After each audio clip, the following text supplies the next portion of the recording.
Hi everyone, this is Sophia Stewart from the Consortium Group. Thank you for joining us in participating in this webinar event, Hidden Questions.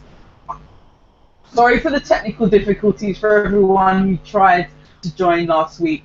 This is a transatlantic webinar, so we are doing this via the US and the UK, and there was just some technical issues which we've resolved and we're here today. But thank you for sticking with us and joining us today. The reason why this event is on is that I thought it was very important after watching the Hidden Colours screening, the sold out event we had in London. There were lots of questions which I felt were pertinent to the black community getting on the right footing and what that footing should be. And me myself, in my sort of quest on trying to do better, be a better person and be an active part of the black community in a tangible sense, I thought the best person placed to guide us, give us knowledge, give us tangible input, things that we can do, take away and do tomorrow, is the first trustee. On my personal journey, learning about contract law, different things that impact us that we are not always aware of or sort of not fully aware of. I encountered him on that journey, and that's why on this journey I thought he would be someone very beneficial in terms of the things that we need to know, the things that we want to know, and sometimes the things that we don't want to know but really need to hear. Because the first trustee, I can tell you, is very truthful and he's not going to give you no bullshit. Now, one of the things that the first trustee does is that he will provide a good background knowledge. He covers many things. He does contract law, he runs his own business, he's been part of nation building, he does his own projects, not only within the black community but the community in general. So he has a very good picture as to what's happening now, where we need to be, how we build up our trust as a black community, the things we need to do individually, in addition to the things that we need to do jointly. So I shall be introducing our first trustee. Hello there. Hello, first trustee. How are you today? Thank you for joining us. This webinar, Hidden Questions. All right. So what do you got for us today? Right, Hidden Questions was born as a result of the Hidden Colours screening that we had in London. I know you weren't privy to that, obviously due to geographical location, but the Q&A session that we had with Robin Walker after really, to me, highlighted a lot of questions, not only that I've had myself, but also in general with the black community regarding things such as how do we get more productive economically? How do we trust each other? Why can't we come together as people? So I think these are questions that most black people have had, but these specific ones, because they've come up again and again for me, and especially when they came up again in this event, I thought, well, as this Hidden Colours was primarily, and this was what set it apart from the other Hidden Colours, this was meant to be about solutions. I thought, well, in order to not only find the solutions but implement the solutions, find the best person placed to give the solutions and also to provide the roadmap to those solutions. Hence the first trustee. All right. All right. So yeah, obviously that's I guess I'm honored that people have that feeling about me.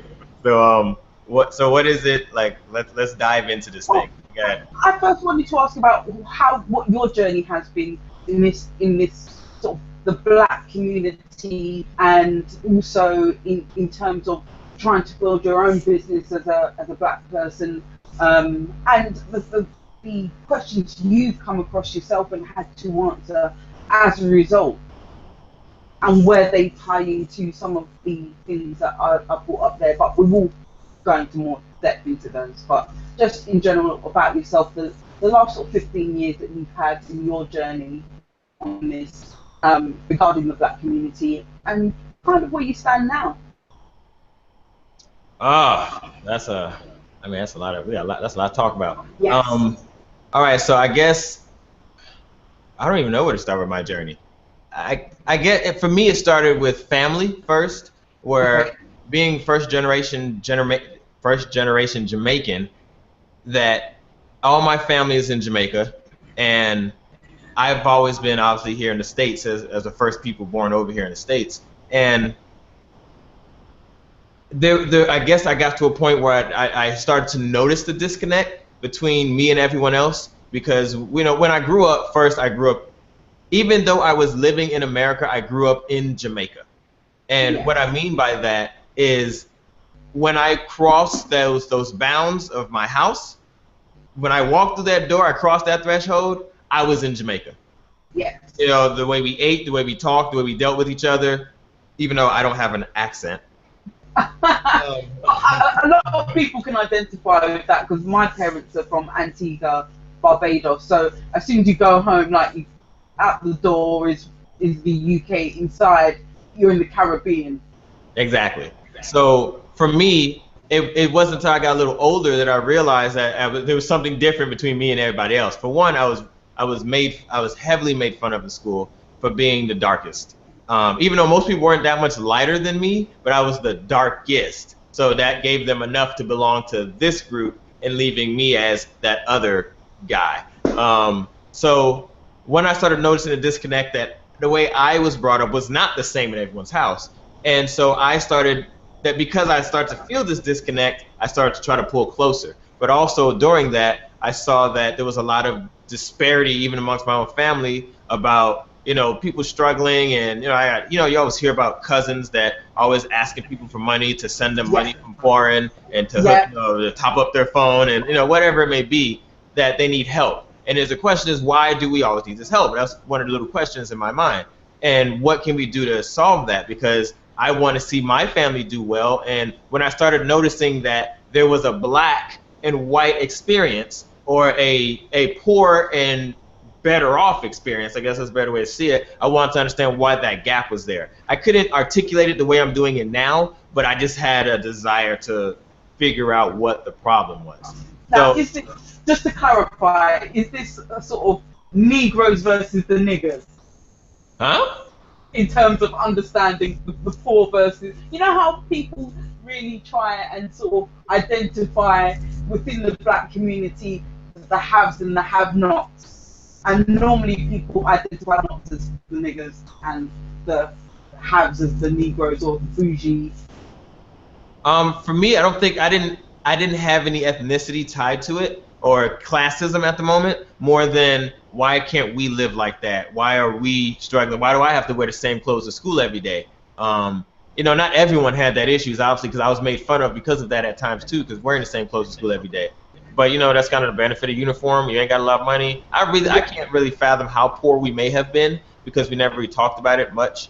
It was just what we did, and I didn't think of it at all. But either way, there was a point when I started to search for more answers, and it first started with my own history. Everyone's talking about know yourself and all these other things, but I was just looking at Jamaican history, and because I know American history wasn't it. While I could relate or empathize with slavery on one level, Jamaican slaves were British slaves more than American slaves, and so there's obviously a difference in the culture when you're dealing with that. So as I started learning about slavery and started learning my history, I was more trying to get a sense of where I came from as a Jamaican, because it wasn't really American, seeing how we're the first generation over here, and everyone was more in America Southern for more or less. Every black person I knew had some type of Southern roots, and I couldn't relate to those cultures. The watermelon and barbecues and cookouts and all these other things. Like, I have no idea. Half the food I couldn't understand. I didn't even realize that until I was in my 20s. Like, what's meatloaf? And the concept didn't make sense to me. And when I ate at my friend's house when I got older, the meals that they had versus what I had, I was like, what is this? This isn't a meal. Like, where's the rice and peas? Yeah. So So that's what started my journey, and then from there, really, I started finding these small groups. You know, when you get into consciousness or whatever you want to call it, you start finding other people, or you start hearing those conversations that were always around you. And then I just kept going from there and learning more, and then realizing after a while that this ain't the answer. And once you start looking into what, now let me give a disclaimer real quick. I'm using the word black. And I know there is a narrative out there of what we should call ourselves, but for the sake of brevity, I'm just going to use the term black. So no one crucify me in the comments and all these other things. I understand that, but we ain't got time to discuss that. So for the black, figuring out what the black solutions were and trying to figure it, I feel there were no answers. People were talking and we got very emotional and we felt like we had answers, or something emotionally felt like it was a solution, but when you look for the action, it wasn't there. So I kept looking beyond that. And and then I went to my self-growth journey and trying to learn about myself in general, not necessarily as black or being Jamaican, just self-improvement. That's what it was. That led me to some law stuff I randomly fell into, and then that led me down my very strange and weird path, which there was a week there where I literally went crazy. I don't tell many people that. Crazy how? What happened was that I was hit with all this information at once. Usually most people get it kind of gradually over time, but I'm all within like a span of 2 or 3 days where I found out, you know, you can reverse tooth decay. You can, there are cures for cancer. There are the history we were taught is a lie. The education system you're brought up in was not meant to give you what you think it was. How schooling works, it's a business, not a school. So all these ideas of, oh, civilization, education, it's really all a big lie. And the food, I think that pissed me off the most, was how people affect our food and GMOs and testing and cross-gene splicing and fish scales and tomatoes and all at once. And so here I am sitting here, like everything's a lie. And I didn't know what to do with my life. And where do I start? Where do I begin? I just lost my mind for like a week. I think I just sat inside the house. I don't know what I did. I can't remember that period. I just know I was in Miami at the time, because every year, because I play capoeira, I go down to visit my master and train for like the summer because he's there and I'm here in Chicago. So I remember sitting on my friend's couch and he was gone at work or something. I just sat there like, almost want to sit there in a fetal position and rock back and forth. But either way, I snapped out of it at one point, realizing that I could start over. I now have a blank slate to start and build whatever I want. And then from there, I took off running. And then I started learning about law and these groups online, and I was listening to them, and I kept studying what they were saying because I was curious, but I was skeptical because I didn't want to go to jail. And I started talking on these phone calls at the end after the guru got off the phone. I would just stay on the phone and talk. And then eventually people would start, I guess people were listening. You forget that the internet is the world. Yes, yes. And these calls are being recorded, but when I hear recorded, I'm thinking in America. But it's just the world that has access to them. So eventually people started asking me questions, and I saw in my mind it was all theoretical. I didn't have any answers. And people would act, because I was studying, I guess, harder than everybody else. I thought everybody was studying on the same level I was. And one thing led to another. People started asking me for help, and I started helping people, warning them I had no idea what I was doing, and we can try. And I have started having success. And then the court system that I thought worked a certain way, you know, based on TV and my programming, my limited understanding of court, I realized that that wasn't true either. And we started winning, and I was kind of surprised. And I was like, wow, maybe there's something to this knowledge that I fell into. And then other people would ask me for help, and we would work on it. And again, I would say, I don't know what I'm doing. And we would win. And then I said, wow, there's a pattern here. This knowledge must be accurate to some degree. And then, you know, on. And I've had all types of training. I had the FBI come to my house. I've had the IRS come to my house. I've beaten the IRS like 2 or 3 times. You know, car companies, loan companies, credit cards, debt, all this stuff that is supposed to work a certain way that we've been told, or really that we've been shown that it works a certain way, because really no one tells you it works like this. It's more, this is what I see, and that's what I believe how it works because it's repeated. It's actually a form of brainwashing to repeat something, but we'll talk about that a little later in some of the solutions part. So that's pretty much my journey. We can get into the details of each individual story that started shaping things, I guess, as we talk and they become more relevant.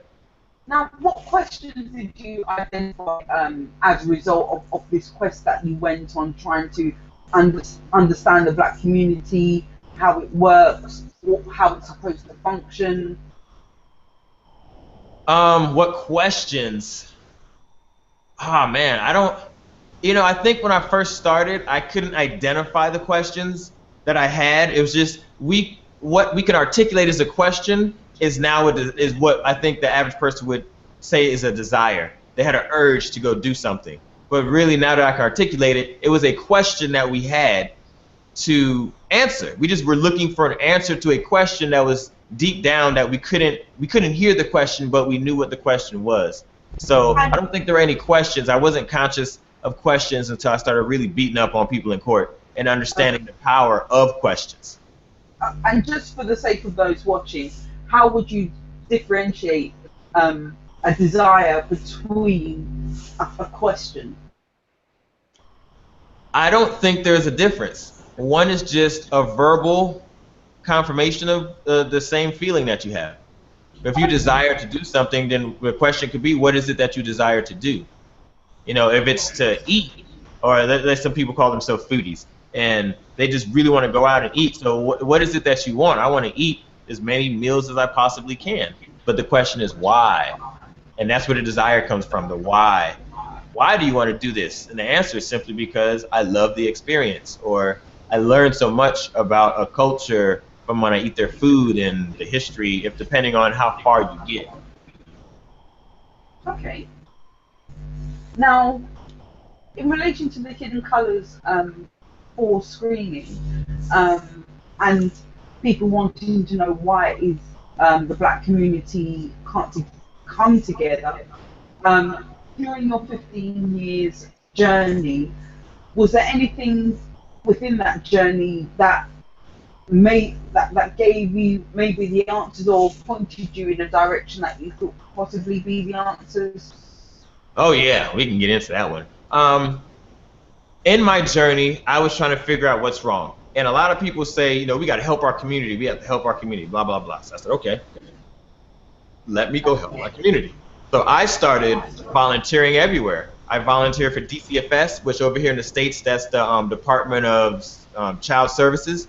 You have Big Brothers, Big Sisters. I volunteered in that. You have, what's the other one? Big Brothers, Big Sister, DCFS, Big Brother. There's another one. There's another major one. And I started volunteering in these poor neighborhoods where black people were trying to help, and people had these nonprofit organizations, and I would go and volunteer. But I started to notice a pattern very quickly. Okay, what was that? Everyone is saying you need to help your community, but nobody was helping the community. What I saw was Europeans in these poor neighborhoods, in these programs for small black kids in impoverished communities. I was always the main black person. There were multiple Europeans, but just really me. And I was like, there's something wrong with this. Something really, really wrong with this picture. And from that, when you saw that trend happening, what was your next step? My next step was, I guess, from being in those movements for volunteering for long enough, I realized that this is not going to help us. It helps these individuals who are willing, who are smart enough, I guess I could say, to put themselves in a position to be helped because they actually want help. But I realized the scale is so small that this is not the answer. And that leads to the other question, well, what kind of change are you trying to make? And when you look at, I kept hearing this narrative, well, if I affect one person, then it's worth it. And I was with that at one point. I concurred with that agreement at one point. But after a while, I was like, no, absolutely not. One person is not enough. Now, you can always start making inferences and kind of go down a slippery slope of logic and say, well, this one person could be the next Dr. King or whatever. But that's really emotional justification. And that's what I really started to notice. Again, at the time, I didn't have a vocabulary for it. But I realized that people were just saying things, they were helping. So we're not discounting what they were doing. The scale for me personally was just too small. I mean, you can't even help a city with this with some of these organizations, nonprofit organizations. Like you're barely helping a neighborhood. It's just a few individual kids, and that's really it. And even then, it was very hard to even get some of the kids to get the help and to get the things that were needed, because even at that age they have peer pressure and they have their parents got egos, and it's just not of any interest to them. But if you had a big group discussion about what's wrong with the community, they're one of the first ones yelling and screaming, oh, our kids don't have this and we don't have this. But there are so many organizations out there that are trying to provide that. So I realized that that wasn't the answer, so I just moved on and kept going. So do you think one of the biggest things in the black community is half the time we don't realise what it is we need? Well, for people, one of the things that I can say now is that there's really only one problem with the black community. I guess there's two problems. Okay. You have ego. Now, everyone talks about ego, but I don't think people understand what ego is. Like because I kept hearing people saying, oh, ego, ego, we had to figure out what the issue was. I mean, figure out what the issue is with ego. And so I had to study it and realize that ego is a very necessary part of being a human being. It helps us to compare things. It's where our judgment comes from. But there are different types of judgment. You have judgment as in I'm a better person to you, which is what we call bad judgment. And then you have judgment as in like fire hot, don't touch, because I don't want to be hurt. And then I have my experience of touching fire, which I say, okay, I'm not going to do that again. Okay. And that's what keeps us alive. Because if we didn't have ego, we would walk into street cars in the streets. You know, everyone would die trying to learn something every time, because we would always start over again, not realizing that we touched the fire, oh, that hurt. And then 2 seconds later, we would touch the fire and say, oh, that hurts. And we're just sitting there just touching fire because we can't make the comparison, the judgment that fire equals bad when it touches us. So ego is a very, very necessary thing. But then if that's the case, right, if that's the case, I know a couple of people, right, know of a couple of people who always get arrested for, I don't know, being involved in bad stuff. But they're always getting arrested for the same thing. When does ego kick in then to say, you know what, this isn't the solution? You know, when you're talking about ego on that level, remember I said there were two problems. Okay. So ego is one, but the other one is marketing. Also, for the last 10 years, one thing I've been doing, I've been doing a tremendous amount of marketing.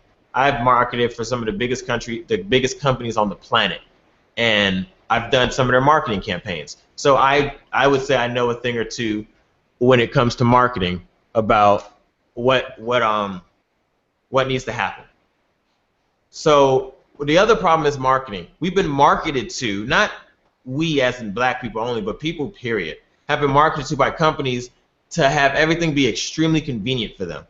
And marketing is really the psychology of extracting money from your pockets when it's used in that sense. So I have a love-hate relationship with marketing because I found it to be one of the only things that can change a culture. And I mean like overnight, like that massive change, really big change. And so when we look at... Say it again? Do you have an example of that? Yeah, easy. Okay. Think about life before the iPhone and after the iPhone. Before the iPod and after the iPod. And more recently, think of life before. Yeah, you know, I basically mean touchscreen phones. That's all I'm referring to. But yeah. iPhone had the best marketing. No one comes close to the marketing of Apple when it comes to that industry. No one comes close. Everyone's mimicking Apple. And the iPhone and the iPod, all these things that Apple brought out changed the way we on the planet interact with each other. And then more recently, think of life before Pokemon Go and think of life after Pokemon Go. Pokemon Go is just one game, but I mean it's caused death, it's caused people getting mugged and robbed, and everyone hears about it because people are in groups coming together finding these digital creatures in the real world. But what does it take that you can move literally millions of people and get them to act in a certain way overnight? Only marketing can do that. So when we come to people trying to have the solution and then pushing it, ego is what makes them believe that their answer is the right answer, even though they have no evidence to support that. That what they're doing is different than what the person who did before them. And then the way they market it is just poorly done. So we can come and get a solution resolved, but it has to be marketed to people, unfortunately, for the idea. It has to be marketed in a manner that doesn't make it sound like a utopia. Even though people, when they complain, they are describing a utopia, but when someone else comes with an idea that sounds like a utopia, people get turned off from it. And then you have the other side of the marketing where if it's not easy enough for people to do something, they don't want to do it. Like, they don't want to put in any work. Not necessarily because they're lazy, it's just the way that marketing has shaped the world. So let's take this event, for example. How much energy did you take to market this event? Quite a bit. And then you have to look at, why would it take so much energy to market an event that people claim they want? I don't know. Well, I don't know. I really don't know, but I think it depends on also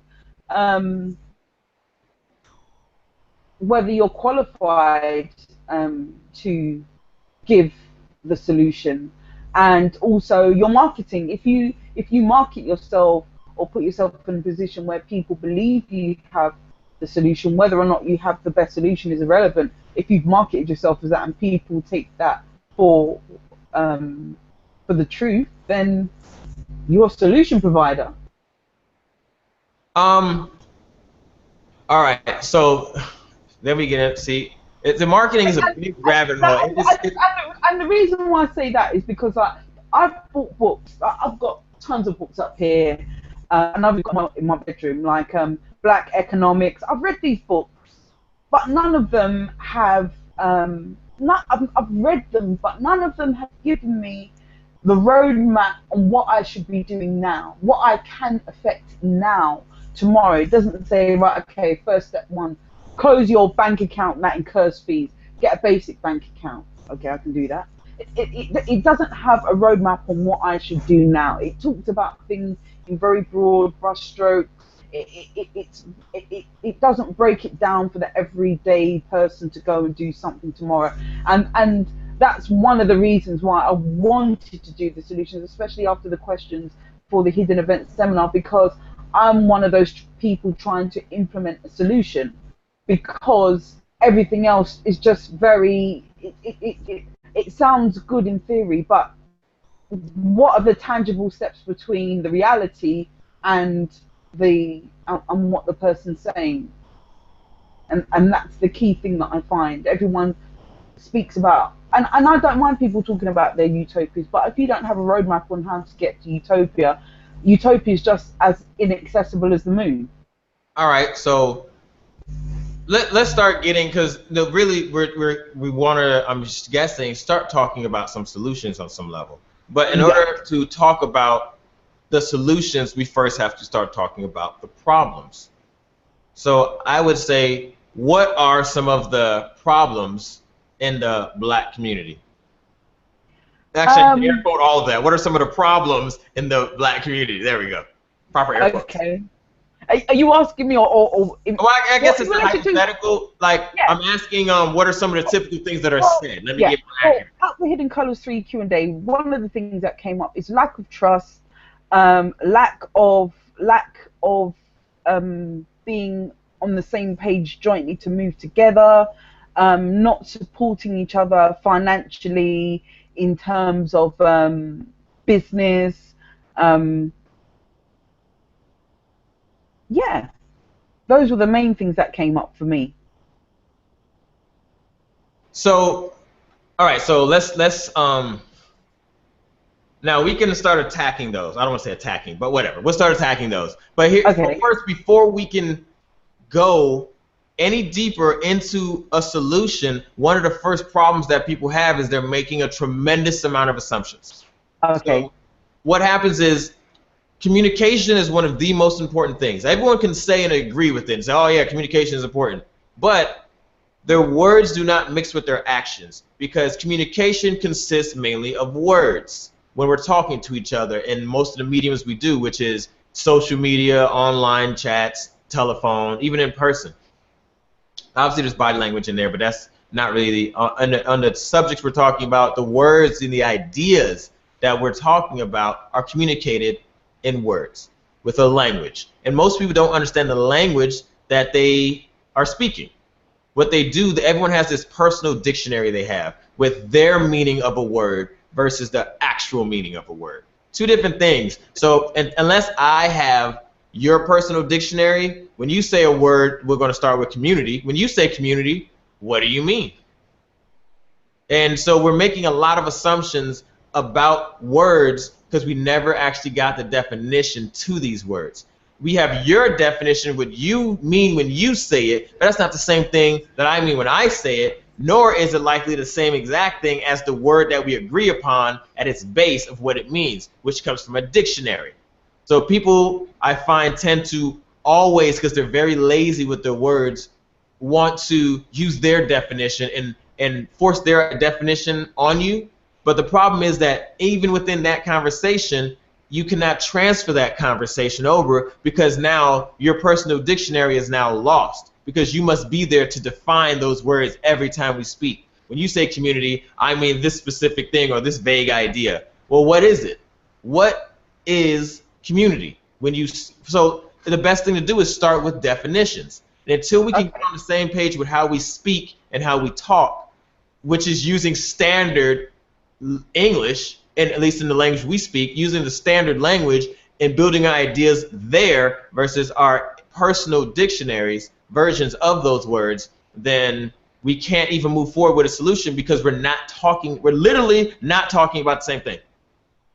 Okay, so what is the definition of community? Because one of the things that came up time and time again in the QA was this whole thing about community, us not working together as a community, not being unified as a community. So what is community then? All right, community. So I got some definitions prepared for you. So right here. Okay. Oh, you see that I was prepared. Thank you. The word community derives from the old French communauté. Now I'm not French, so I could be butchering these words, but we'll deal with it.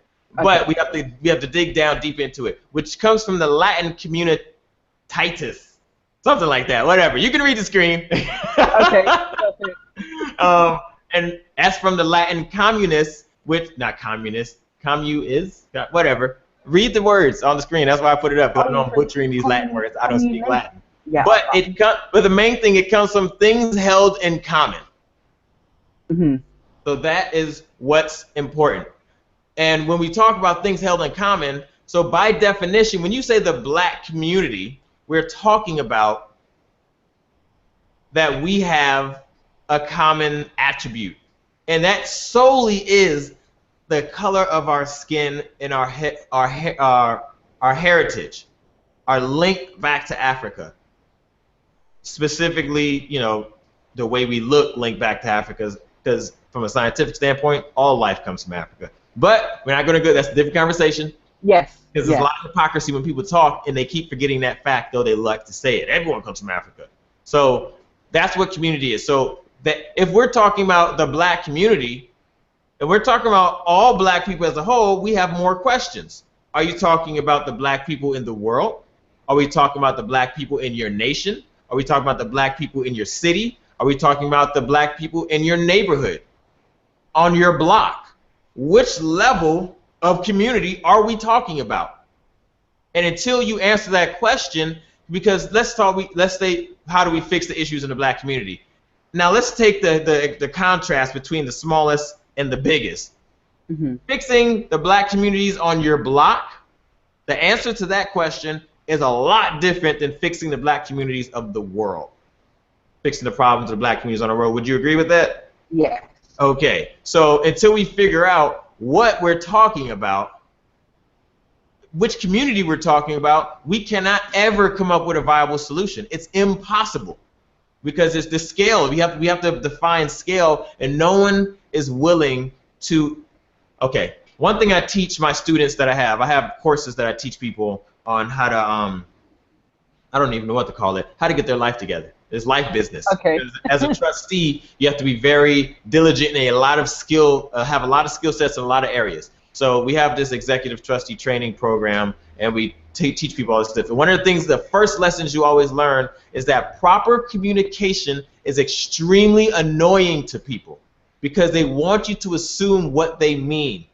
And they want you to assume that they want to assume that you understand without clarifying it. So in properly communicating, most people will start to get very annoyed with you. And if you practice it, I guarantee you, when you talk to people, they're going to be, you can see they're visually annoyed talking to you because you have so many questions, but which is ironic because people want to be understood, but in your effort to try to understand them accurately, so I understand exactly what you mean, people get annoyed. And they say, why you ask all these questions and blah, blah, blah. But in the end, as a good communicator, it is my job to take responsibility for the communication happening in a conversation. So I must make sure I understand what you say, and I must make sure that you understand what I'm saying. And then when that is established, we are now having proper communication. But the only way for that to happen is to ask questions. So digressing from that, let's talk about what people are actually talking about that they don't know it when they're talking about community, yes, which is called a sense of community. Okay.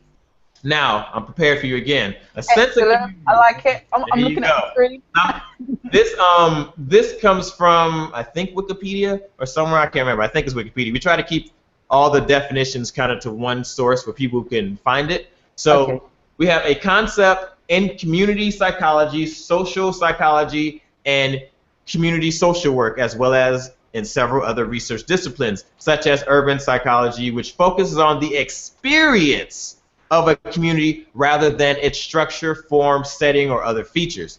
So if we look at that, when people talk about belonging to a community, that is not the actual structure of a community, because the structure is we all live in the same area. Let's say we're in London. We have black people live in these neighborhoods and these boroughs, and everyone else is kind of sprinkled throughout, and that's it. That's the structure of the community. That's nothing to do with belonging to that, because my neighbors and everybody, that's just, this is how it is. But we'll continue down it. The latter is the province of public administration or community services, administration, blah, blah, blah, blah, I'll try to get to the point, which needs to understand how structures influence the feeling and psychological sense of a community. So sociologists, social psychiatrists, anthropologists, and others have theorized about and carried out empirical research on a community. But the psychological approach asks the question, now here's the important part, about the individual's perception, understanding, attitudes, feelings, etc. about community and his or her relationship to it and others who participate in it. So it indeed to the complete multifaceted community experience. Now, when we read all that, let's break that down. So when people talk, yeah, when we're talking about is that I need to feel like I belong to something, because that is a very important aspect of a community. So when you look at the physical structure of a community, you have the geographical location of this community, and that is very different than the feeling, the psychological aspect. So you have the physical aspect and the mental aspect of a community, or the mental/emotional, and from there, that's where we're starting to talk about problems. Or we have to. So if you're talking about a community, the physical aspect, what's wrong? So when we ask the question, first we have to define the scale of the community you're talking about. That's a question. Then we got to talk about who particularly in that community. Then we got to talk about what aspect is there a problem in, because are you talking about the structure? Are you talking about the emotional/mental side, the psychological side of the community? So we have to ask all that before we even get into the problems. And then think about how long that conversation is. Look how long it took me to explain it. See, but I think that's the bit, the way you broke it down helped me understand, because I didn't really think of the community in two sections, i.e. the mental and the physical. And so, to me, therefore, a lot of the so-called black community problems are mental problems, if you get what I mean. It's regarding the sense of community as opposed to the physical community. So let's go back to so now that we kind of got community, we're not going to talk about the scale of community right now. We're going to make an assumption in this this talk for the sake of brevity. Let's talk about London, in the UK, okay. In London. So now we have the scale. London is a city. It's a big city, but it's a city nonetheless. And we now have a scale when we talk about the black community. So we're going to make that assumption for this conversation. So now I have to ask you, Sophia, from what you've heard based on that call, the talk you had, what are some of the issues that were brought up that the black community supposedly has in London? Gentrification. One of the biggest things is the gentrification. Also, well, actually, okay, based on what you said, the problems in terms of what, the mental or the physical? Well, just what people are saying. We're going to break that down in a second. Okay. So I think you had the Q&A. You had the Q&A at the end of your Hidden Colors London premiere. So yes. What were they saying at the London premiere? What's stopping us from taking joint action together? Where is the trust in the black community? Why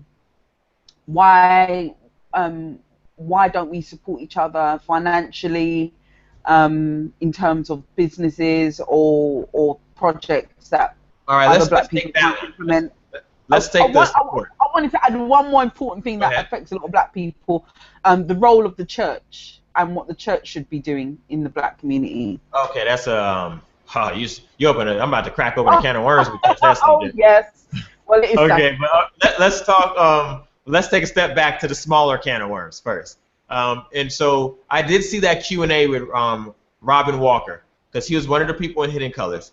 And the Q&A for me, he started talking about certain aspects. So let's talk about the business and what the question, one of the participants asked about the question. And why don't we support each other in the community? We have to ask, what assumptions are being made when we talk about that? Okay. The first one, who is we? We're making an assumption, because if you look at the definition of we, I'm not sure if I have that one prepared. If we look at the definition of we, there it is, we. Okay. We do have Excellent. it. We is used by a speaker to refer to him or herself and one or more other people considered together. So who is we? And therein lies the first problem with the question I was asked. Okay. That we is not defined. Because does we mean conscious people? People who care about the black community? Because we're assuming in that question that everyone cares about the black community. Not even black people all care about the black community. Some black people don't even associate people like that. Yes. Exactly.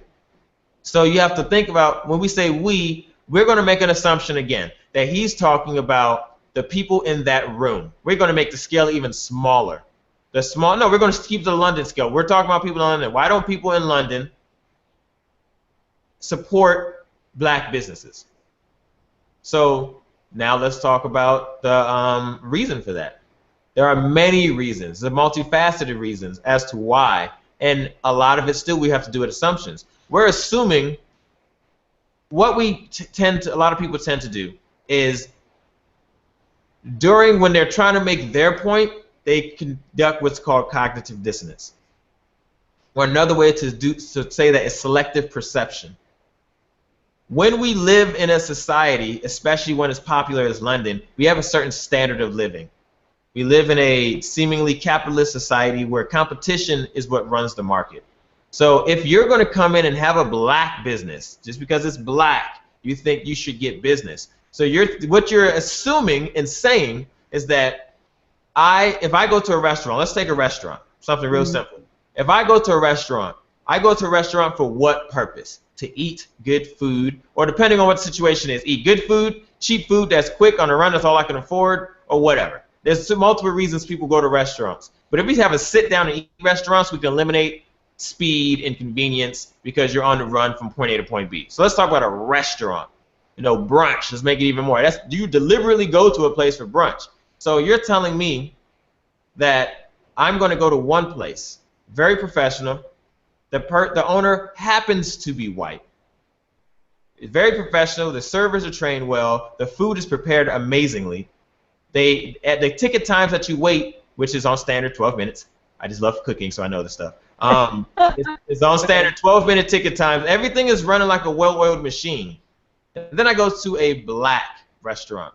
Now, no one crucifying me in comments, and I want to say that we're going to take a typical experience in a black restaurant. Not all black restaurants. I'm not saying all, so I need people to listen to the words I'm saying. I'm very selective with the words I choose. You barely ever hear me say all. So some of the typical experiences that people have is poor customer service.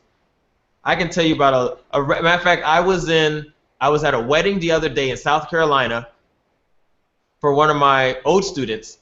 He was getting married. And on the way there, I had to sleep in a bus terminal. That's the whole story by itself. I had to sleep in a bus terminal for 10 hours. And when I woke up, I went to find the nearest restaurant I could find before the next bus came. I went to this restaurant. It was a black-owned restaurant. I said, all right, cool. And it happened to be open early. So let me give you my experience.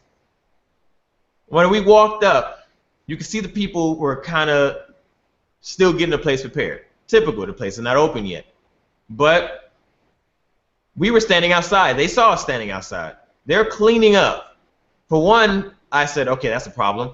Why are they cleaning up when they should have did that last night? Mm-hmm. Two, the sign on the door said it opened up at 6 o'clock or 6:30, even though on the internet it said 6. So we had to wait. Wasn't a problem. When 6:30 rolled around, the door was still locked. At one point, I even saw the chef walk past me, said hi, and he didn't care to even say hi. He just like, hi, and kept walking past me. I said, okay, that's not a good way to start this. I saw the one server guy in there moving around. Then he came outside.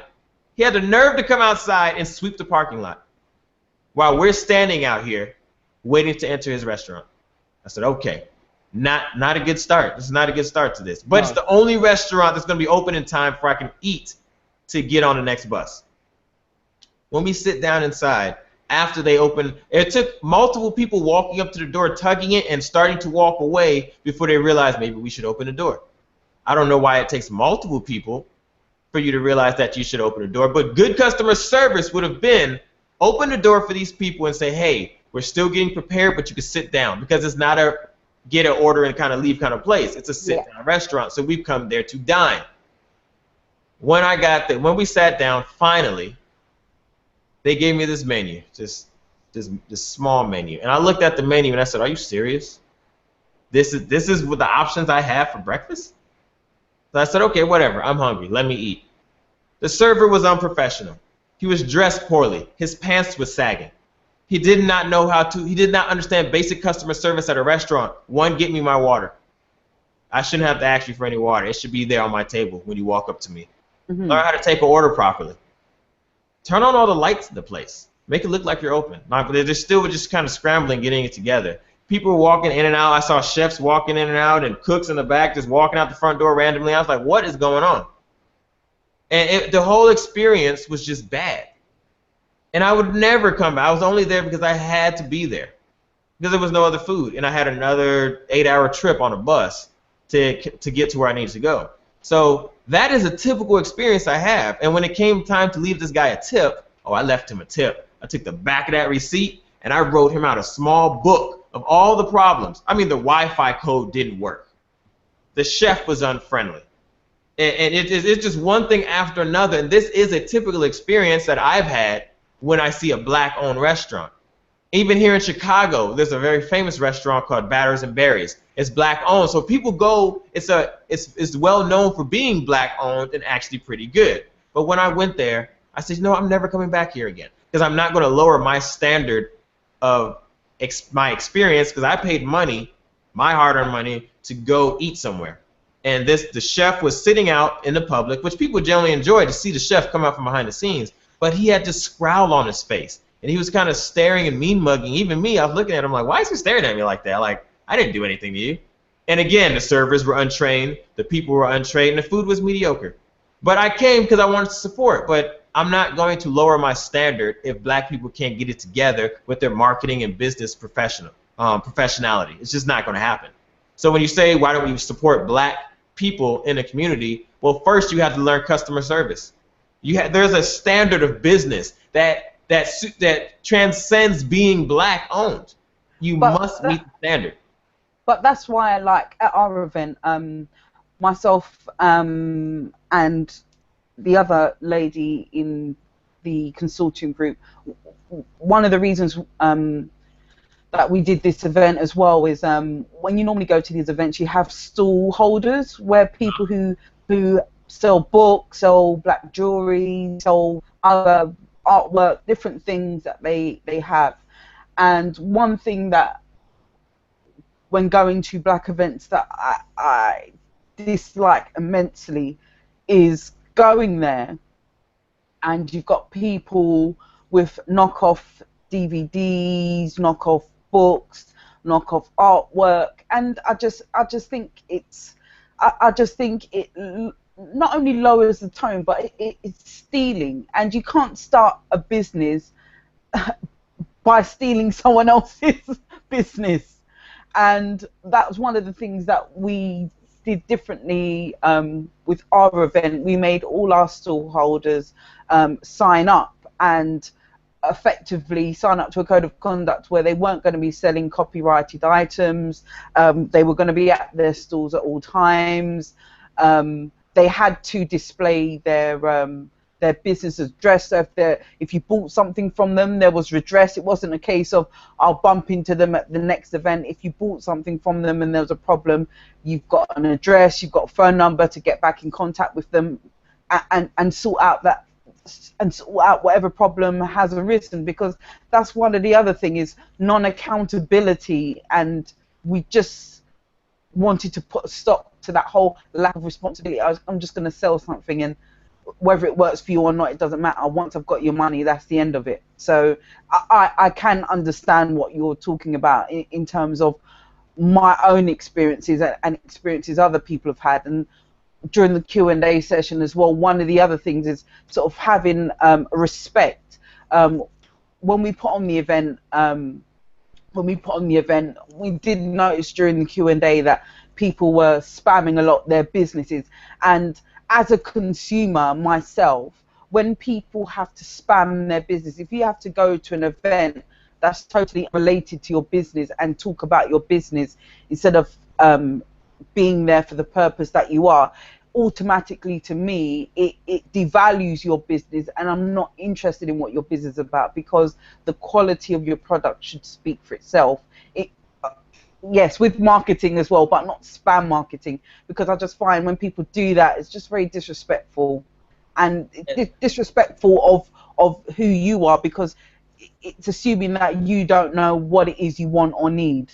And I think there you just hit on the issue. You actually said it very accurately, or I think you did. It's okay. Black marketing. It's we don't have an understanding of how marketing works. A lot of people don't understand how marketing works. These lower, smaller businesses. So it's a black marketing, and it's just we understand it when we see it. Like you just said, they're bootlegs and they're selling shea butters. There's always kind of this spiritual aspect to what we sell, and it's under the guise of, oh, we got to help the community, but really you're helping yourself. Are you taking your money and donating it to somebody else? Or are you saying support black business because you want support, and you're not doing anything with that money and recirculating it back into the business? Yes. So when you see black marketing, immediately you're turned off. And as you just said so accurately yourself, you just said, no, I don't want to deal with this. So no. Marketing is one of the reasons why we do not support black businesses is because it's poorly marketed, and the customer service and the quality of service or products are just not up to standard in the capitalist society that we live in. Very simple. So what can we do to address that first, Trustee? What can we do to address the lack of marketing aspect? Do we have to go to and study, get a degree in marketing, get a certificate in higher education? What is going to bridge that gap between black marketing and marketing? What is going to bridge the gap? Yeah, I think it's the issue. Okay, we got to take a step back. Okay. The problem is that people have a certain paradigm, the way in which they see the world. And this paradigm has been created by someone else that doesn't have your best interest in heart. And so when we follow the narrative of this paradigm, we come up with solutions that are based inside of this paradigm. Okay. We're talking about a community problem. So first we have to go back to those words of community. Supporting black business is not the issue in the black community. It may be one of the issues that people see, but it is not the main issue. The main issue really comes down to three things, because there's not enough knowledge and understand. I have not personally seen many people talk about these aspects together when they talk about a solution. I've seen some people talk about them individually, but when they talk about them individually, they still like to take it to a spiritual standpoint. The issues we have, while you could describe them in a spiritual manner, are more biological and technical in nature than they are spiritual, even though it could affect your spiritual understanding or whatever you want to call it. Mm-hmm. And what I mean by that, I mean there are three areas that after all the years of searching, I found that everything boils down back to three things. And that, because we talk about, before I talk, let's say what those are, you have like some of the things, the generic solutions that people keep talking about, or some of the issues, we go back to some of the problems, that we have an economic problem. What does economics mean? Because we keep using this phrase, but do you actually understand what it means? And when you say it, the implications of the word when you attach it to a proper scale. So, actually, no, we got to digress. You asked me one more question. I do want to address that question. Okay. Which is about the church. Yes. Yes, it's about the church. Because a lot of people do go to church, but I think a lot of people don't realize what was the purpose of church / religion. Is it how is it meant to help us now? Because I myself, my family aren't religious, and I've never apart from bringing people together for a service about God, I don't see what it does to help people or what it does for the black community. All right, so the church. I think someone who had the best experience that I know of, that I just heard, at least he told the story, so it's anecdotal evidence, but he doesn't really have a reason to lie, is a guy by the name of Dr. Claude Anderson. He was in one of the Hidden Colors, and we're going to talk on him in a second, but in his experience with the black church, the reason people say the black church should do this and do that, because the black church is one of the few, I would say, true communities in the term of sense of community, where you have the psychological aspect of belonging, and this group of people can maybe satisfy a need. Now, what that need is their agenda, and here lies the problem. So when I was listening to Robin Walker at the Q&A session from your first event, I realized that he was making way too many assumptions about the black church. The black church is one of the few places where we can see a mass congregation come together and do one thing in a organized fashion. So organized religion. So churches gather up millions of dollars a year out of the black community. Millions. And with that, the question is, what do they do with these millions of dollars? They buy bigger churches to get a bigger congregation, to buy bigger churches to get a bigger congregation. And what does that do for the black community? So what people see in the black church is the money, the power that they have to gather and pool resources. In the church is its own kind of network. So we have a built-in, it has many of the ideal aspects of what we would want in a black community. So we got money, pooled resources, pooled skill sets, and pooled money, skill sets, people, I guess organization, leadership, whatever. Mm. Yeah, And because the pastor or bishop pays the head. man, those guys makes real good money. And so when we see that, we want to say, well, we have an agenda to help the black community. So because you have this access to people and they're willing to give you their money, and you don't even have to really market for it too much, they will give you their money, and you pull this up every week, and now you have this massive amount of money. How about you help the community that those people even come from? Let's start some programs, and let's do it. Now, some individuals will say, my church does that, blah, blah. That's not the standard. The standard is that a church sits together every Sunday, and that's it. They come together, they preach, and some of them have little things here or there that they, under the guise of, oh, we're here for the community. But it's not true, because they have enough resources to do that. But as Dr. Claude Anderson experienced, when the pastor of whichever church he was talking to, he did not name it, he said, well, Dr. Anderson, your agenda is not our agenda. And therein lies the problem why you can't approach the black church. They have a different agenda. Their agenda is not about helping the black community, whether it's that neighborhood that the church is in or the black community as a whole. Even that block the church is on, that is not their agenda. Their agenda is to get a bigger church, to get a bigger congregation, to get a bigger church, to get a bigger congregation. Or, more accurately put, for a majority of the churches, is to put money in the pastor's pocket. Because so, I've also had an experience when I was going through my spiritual journey. I thought maybe I should just give this church thing a go and see what it's all about. And I remember I went to this church once, and coincidentally, when I attended, they were saying, well, this is our last sort of sermon here. We're going to be having a sermon at our new church. And it so happened it was in the municipality at the time where I worked. And when I looked up the premises, I could see that they had put in a planning application for the church. But what their agent hadn't done was their agent hadn't he put it in as an educational facility, which comes under the same youth class as church. So the youth class, I believe, is C4. So anything within the class of C4, which is planning, which is a planning youth class. So anything under C4, you can go in that. You can go within that property and use that property for anything within that C class. Now, there was an objector who had done their research in regards to the pastor and had said, and had objected, saying, well, you know what, this gentleman, he's really a pastor, this is a Trojan horse application, and once they get in, it's going to be a church. And so at the time, a condition was put on, because by the time I'd looked at this application, it'd been granted planning permission, but when I looked at the planning conditions attached to the permission, it said it couldn't be used as it couldn't be used as a church. It could only be used as an educational facility, because that is in essence what they asked for. So they limited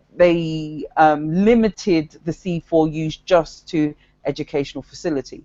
But this church was more like a business church, because I think the pastor, he has a couple of businesses and whatnot, and they did some kind of business courses for people in terms of grammar, because there's no point having a business if you don't have a grammar, an understanding of grammar to understand the documents you get from Companies House, Her Majesty's Customs and Revenue, all these public entities you have to interact with. You have to have a certain amount of knowledge of English. And so they've done courses like that. So when I saw that the decision notice had gone out to the agent, I just thought, oh, you know what, I bet this agent's just going to say, yeah, we've got our planning permission, moved straight in.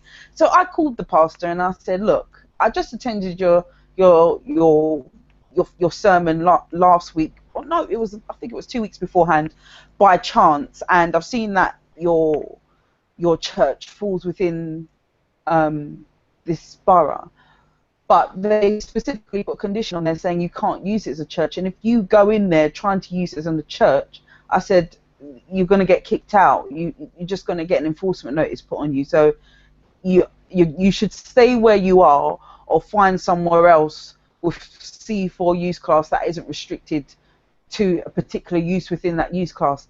And this, and I see what you mean when you talk about ego, because this pastor was adamant that he had a vision, and God had told him that he was going to have this premises, and he was going to have the premises. He was talking all this stuff, and I just thought, okay, let's do what you're doing.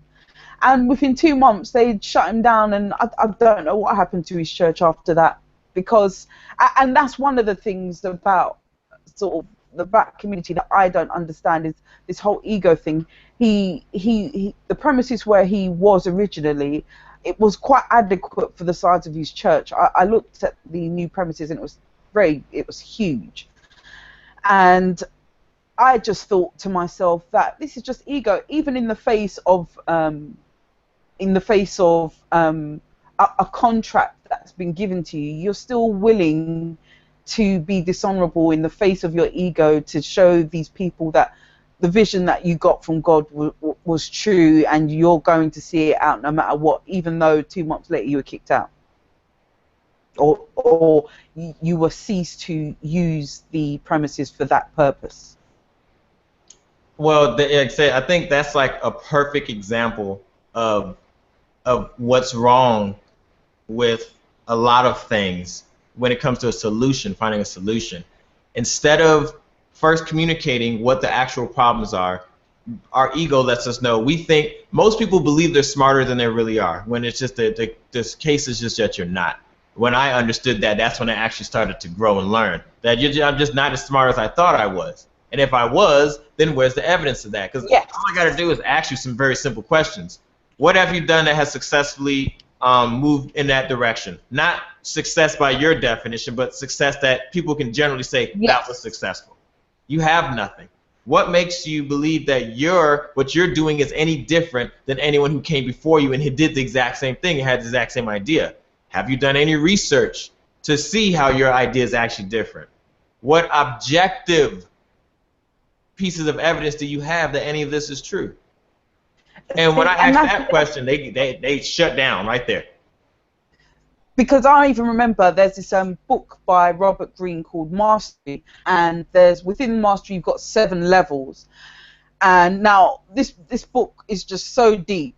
I had to just listen to the audiobook because I couldn't take it all in via just reading, because I'm one of these people, I can't read something once. I read it once, I have to read it again and again to really let it marinate.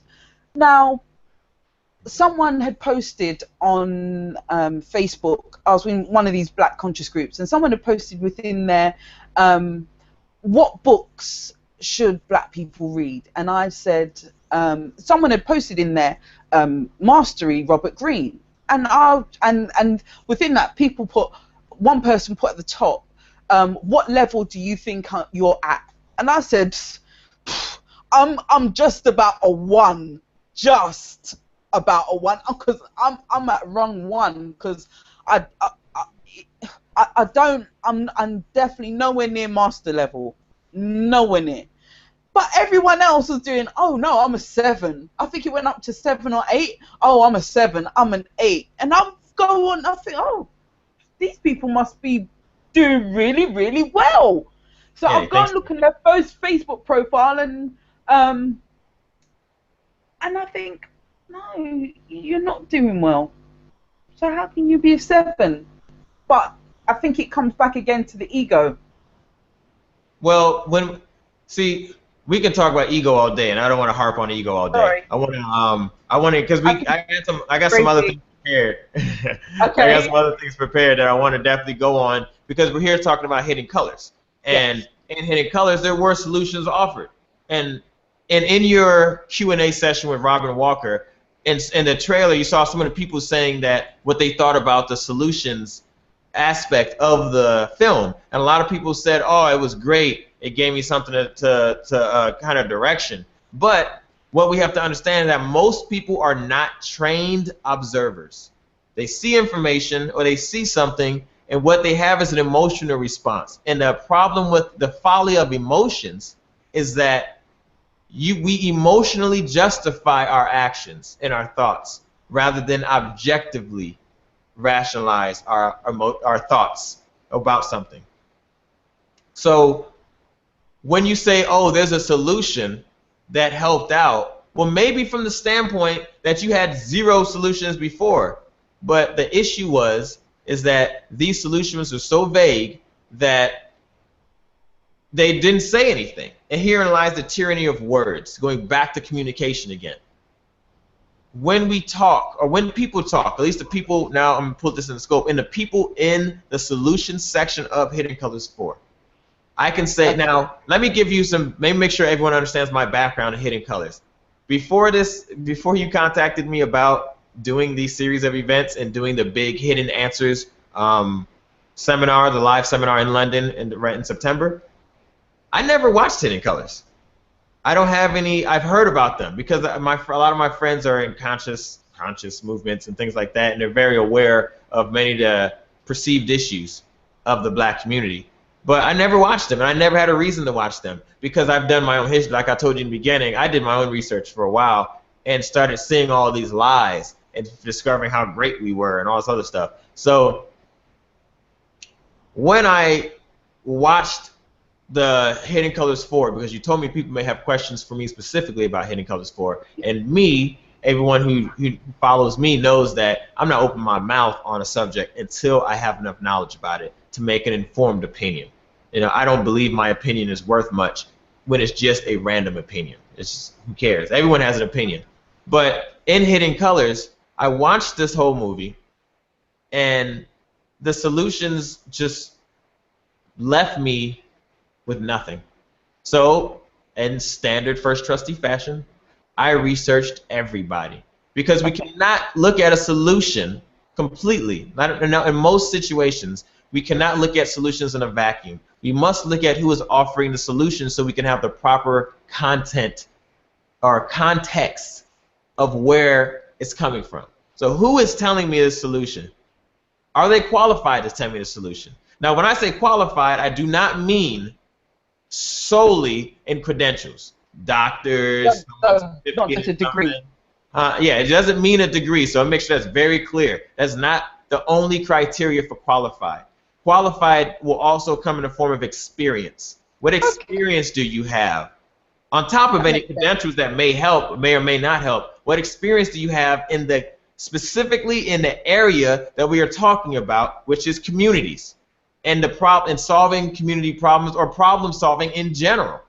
What skill sets and knowledge base do you have that will actually solve problems? And from now that I've prefaced that, understand that before Hidden Colors 4, before I watched it, I knew who nobody, other than Dr. Claude Anderson, who I didn't discover was in Hidden Colors 4 until he started talking. I didn't know who any of these people are. I don't know the guy who produced it. I didn't know who he was.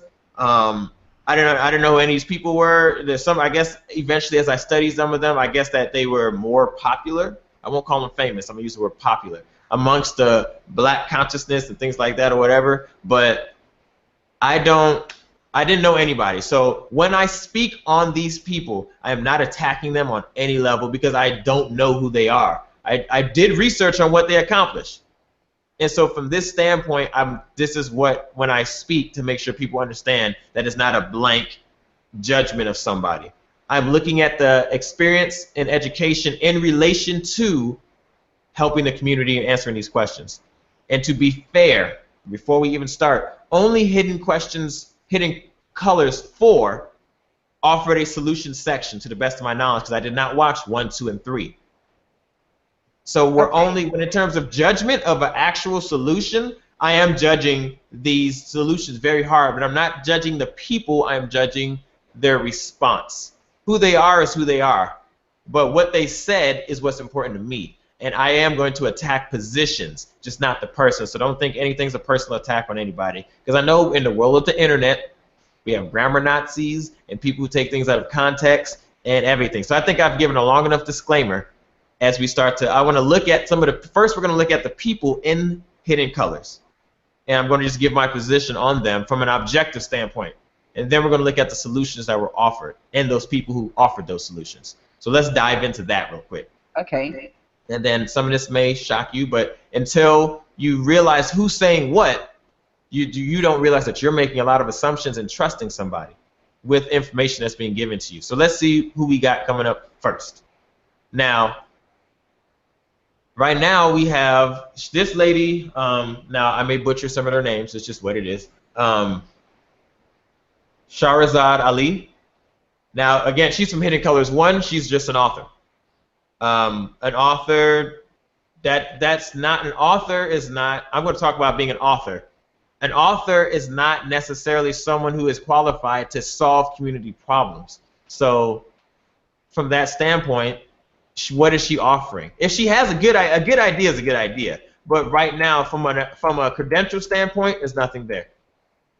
Okay. And just being conscious of the black problem and having to write a book on something does not make you qualified, from my standpoint, to give a solution to the black community. Okay. And did you find out any of the books that she's done? Say it again? No, I did not look at any of the books. I'm just looking. I looked at their positions. Obviously, I didn't have time to read any of the books that they gave. So the best I could get is a title of a book.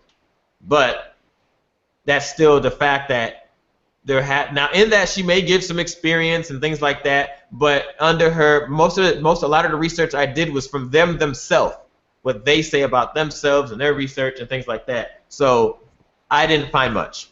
So remember, while I'm saying this is quick research, my level of research is generally a lot more in-depth than the average person. So even my quick research is a lot more than what other people do, because what I do to help people, I must be extremely good at research, because I've helped a few people get out of jail. I've helped people, stop the IRS, and I've helped a lot of things. So my research must be almost impeccable. So I'm just saying that as a disclaimer. So I'm saying quick research. Obviously, I understand that there is more to these people than what an online profile says, and I'm not following them. So with that said, move on to the next person. All right. So you have Sabiri. I'm not even saying it. Sabiri Bey, and he's on Hidden Colors 1. He's a radio host and he's an activist. Now, as an activist, who knows what activism does, all types of things. There has been effective activism. So I'm not saying that activism is not effective in and of itself, but he seems to be a radio host. Activist from the standpoint of radio host. He's probably done other things. I don't know. I didn't look him up too much. He's the founder of a host show, Civil Alert, and a radio station dedicated to the exploration of rights. Now, I will say this, because I think this is the second series. For the second Hidden Question series that we want us to do is going to be on rights. And I can tell you from my experience that the average person, even activists, even lawyers, do not understand how rights work and where rights come from. And you must fundamentally understand these things to really understand all the grievances that people are complaining about. Okay. So as a radio host, you're broadcasting a message, which is fine, but is it something that's going to help the community? And you can say that knowledge is going to help the community, but I can dispel that very quick, which is going to be very clear very shortly. Knowledge is not the answer. Okay. General knowledge is not the answer. It takes some very specific knowledge to resolve what we're talking about in terms of solving community problems. All right. Now, this lady is deceased. She's no longer with us. But she was a psychiatrist. Obviously, she's going to deal in psychiatry, and she's going to have a solution from the standpoint of certain things. But she did not offer a solution. I'm just saying her position, a psychiatrist is not in a position qualified from my standpoint to resolve black community issues, the overall issue. Now, she can address very particular mental issues. But the question is, from a hidden question standpoint, where did those mental issues stem from? And we're going to talk about that. So I'm not going to dwell too long on her. But interesting. So we'll move on to the next one. KRS-One.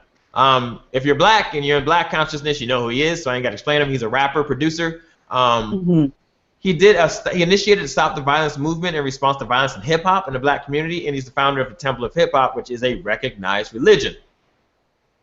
Oh. Yes, it is. It's a recognized religion. Now, KRS-One is a rapper. Not to say that because he's a rapper, I'm not going to poison the well or the genetic fallacy. Just because he's a rapper doesn't mean he has answers. But I can't see anything he's done to solve problems. Not address problems, solve problems. Addressing them and solving them are two very different things. All right. Now, you know when you were small, for those who believed in Santa Claus or whatever fairy tale at one point in your life, and then you realized someone told you that they didn't exist, and that sinking feeling you got? Yes. That's what happened with my research and Dr. Claude Anderson. Oh, no. I heard his audios. The man can speak. He's intelligent. There's no doubt about that. But when I looked into what he's actually done, I was highly disappointed. And it was just like, you took my Santa Claus away from me.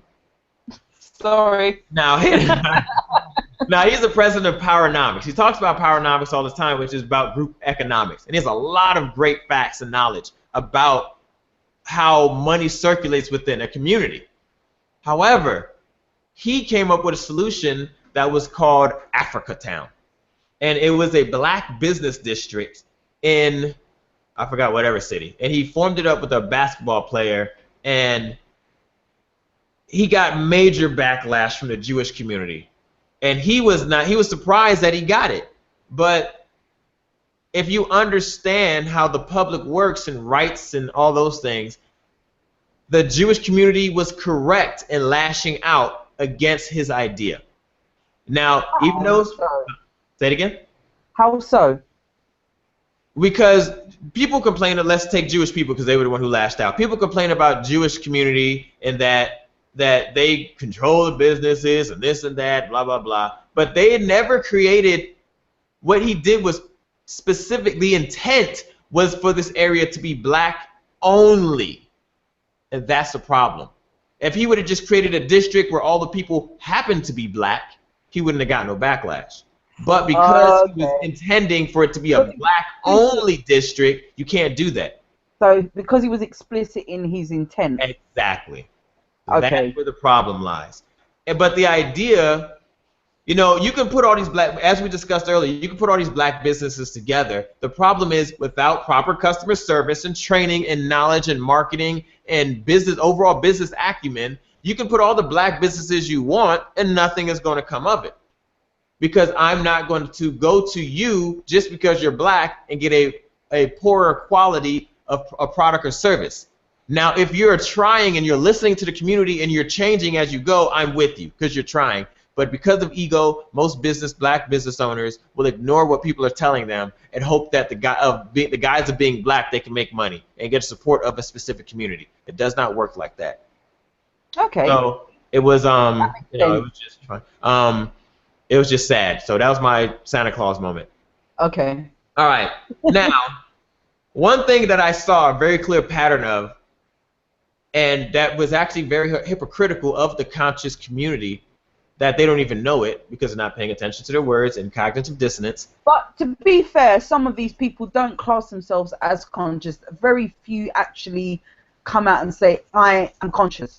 Well, I'm going to categorize them for now. Then. Okay. They're talking about the black community and the issues in it, and they are conscious of it and whatever it may be. So I'm going to just categorize them as that right now because they are not here to claim what it is they want or don't want or what they claim to be. Okay. So Dr. Runoko, I don't even know how to say this guy's name. He's a historian author. For one, he's not a doctor. He's an honorary doctor, and his by doctorates in the Amun-Ra Theological Seminary. I have no idea how these guys give what their doctors in and how they give someone else the authority of doctor, but it's an honorary doctorate. So what's the difference between an actual doctorate and an honorary doctorate? You ever heard of knighthood? When you've been knighted by the queen, you're not actually a knight. It is that they kind of recognize you as one, even though you've never swung a sword in your entire life. Okay, so it's almost like a title or... It's an honorary title. He's not an actual doctor. He did not go to school. He does not have the credentials to legally be a doctor. but he's given an honorary doctor position. Okay. Because of probably his level of knowledge.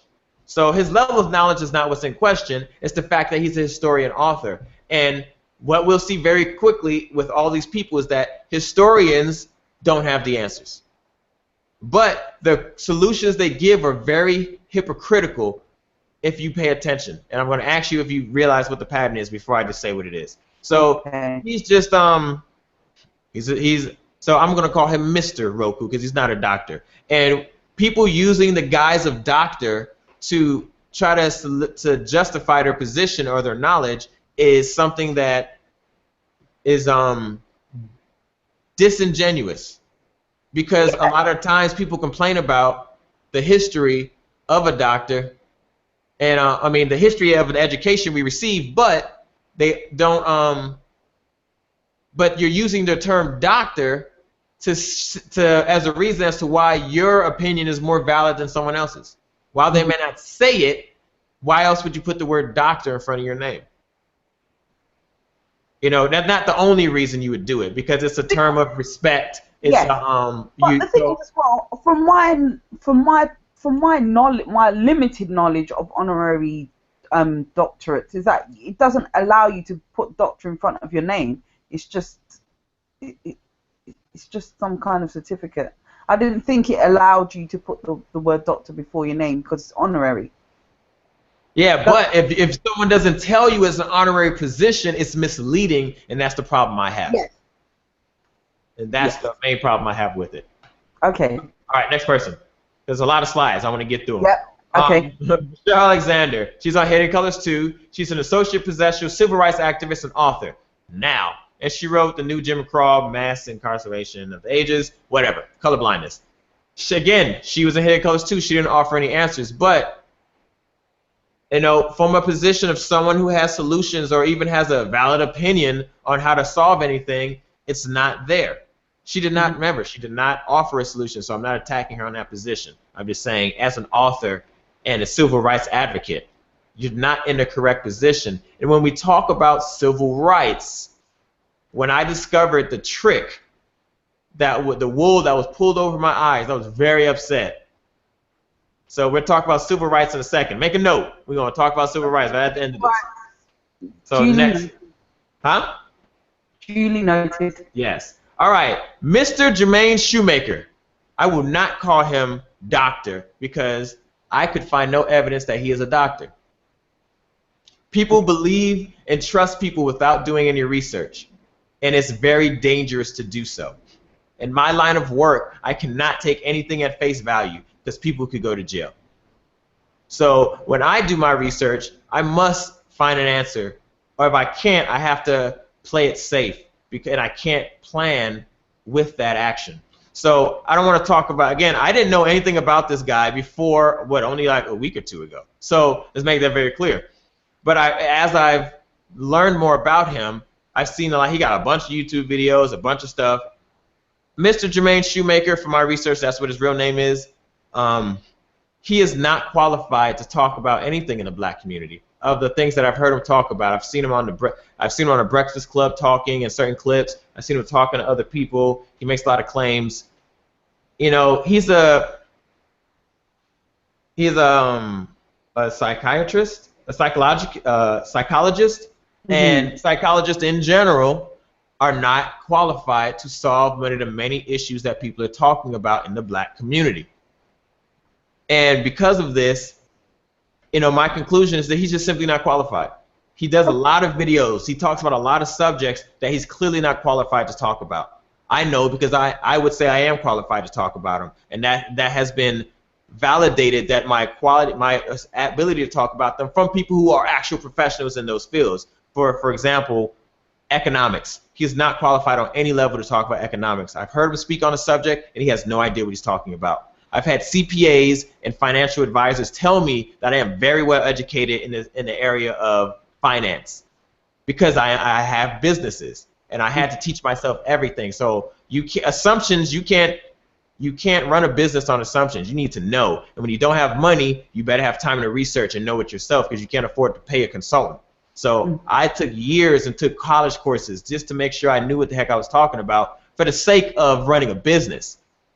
And he has no idea what he's talking about. It's just, that's all. That's the most I would say. I don't want to hang up on him. But he happens to be a very popular figure, and I think it's very misleading when you have someone who is not, if someone asks you point blank, where'd you get your doctorate from, and you don't answer that question, that's misleading. That's fraud.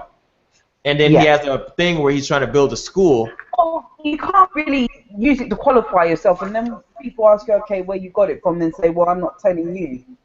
Yeah, exactly. So he's just not qualified to talk about finance. He's not qualified to talk about the black community as a whole, really. Because I just heard what he talked about, and he makes too many broad, sweeping assumptions about black people as a whole. And as a psychologist, it's even more disheartening because he should understand the psychological disposition of different groups of people. Mm-hmm. Everyone is not the same. Just because we all have the same skin complexion or have the same heritage does not mean we are the same people. You have nerds, you have pickup artists, you have gamers, you have, people who farm and activists. These are all different people with different personality types and different agendas. And to say that he makes a lot of broad sweeping statements, and I just find it's a step backwards to listen to him. Really, that's all I can say. So moving on to the next person. Paul Mooney, he's just a comedian, and he's funny, and he just speaks from an observation standpoint. I can say nothing bad about him because he lets you know it's his opinion. He doesn't say he has any answers. So I have nothing to say about Paul Mooney. It's just that other than he's funny because I like the way he talks. He's very straight up. He's kind of like an old person when he talks. He's beyond trying to be PC and all this other politically correct. He just says what's on his mind, and it's hilarious. So nothing bad to say about him. Carol Anderson, Hidden Colors 3, author, professor of African American Studies. Not really any accomplishments. She just has knowledge in an area. So I'm sure that's why she was on Hidden Colors. So she didn't say she offered a solution again like everybody else. It's just that's what she does. But people in that position, as we will see very soon, are not really qualified to solve certain problems. Nas. Now, what I found is that rappers, due to their position, have a strong voice. And they also, what comes along with being a rapper, have money. They have more disposable income than the average person. So therefore, they are usually will have the ability, the financial ability to help certain causes. However, rappers, like many of the historians, are just observers. They are not trained observers, for one. They only observe, tell their story, and then based on what they see, they give what they feel is a solution. But unfortunately, feeling is not enough. What we have is technical issues. There are technical issues which have technical solutions, and we'll explain that shortly. Next. All right, David Banner, again, a rapper, has the money to help certain people. So when Hurricane Katrina happened, he was able to he gave his celebrity, he gave benefit counselors to raise money to help the people. Most people are not in a position to give that level of money or to command that level of respect to get so many people together. So he commended on that, and I've heard him speak. While he's not qualified to solve problems, and the same reason as everyone else, he does have experience in helping people, and I can give him that. He does have a tool, which is his music and his celebrity, that can help people. But outside of that, how can he solve problems? He's a producer. That is his technical background. He may have other skills, but he has not made that apparent what they are, if they are other skills to help. Okay. Mr. Muhammad, because I'm going to attempt to say his first names. He's a professor of history, race, and public policy at Harvard. For one, Harvard, people think Harvard means something. Yeah, a lot of people do. Yale, Harvard, Oxford, Cambridge. It does not. It can mean something. It means you have a certain level of education, and that's all it means. Don't make any inferences from there. You'll be fine. So what he's done in accomplishments, I couldn't find any. But again, he probably was on Hidden Colors 3 just for his knowledge and background. That's it. So that's what it is. All right, Dr. Joy DeGray, however you say her name. She's a researcher, author, and same thing. She was just on Hidden Colors 3, likely for her expertise, and that's it.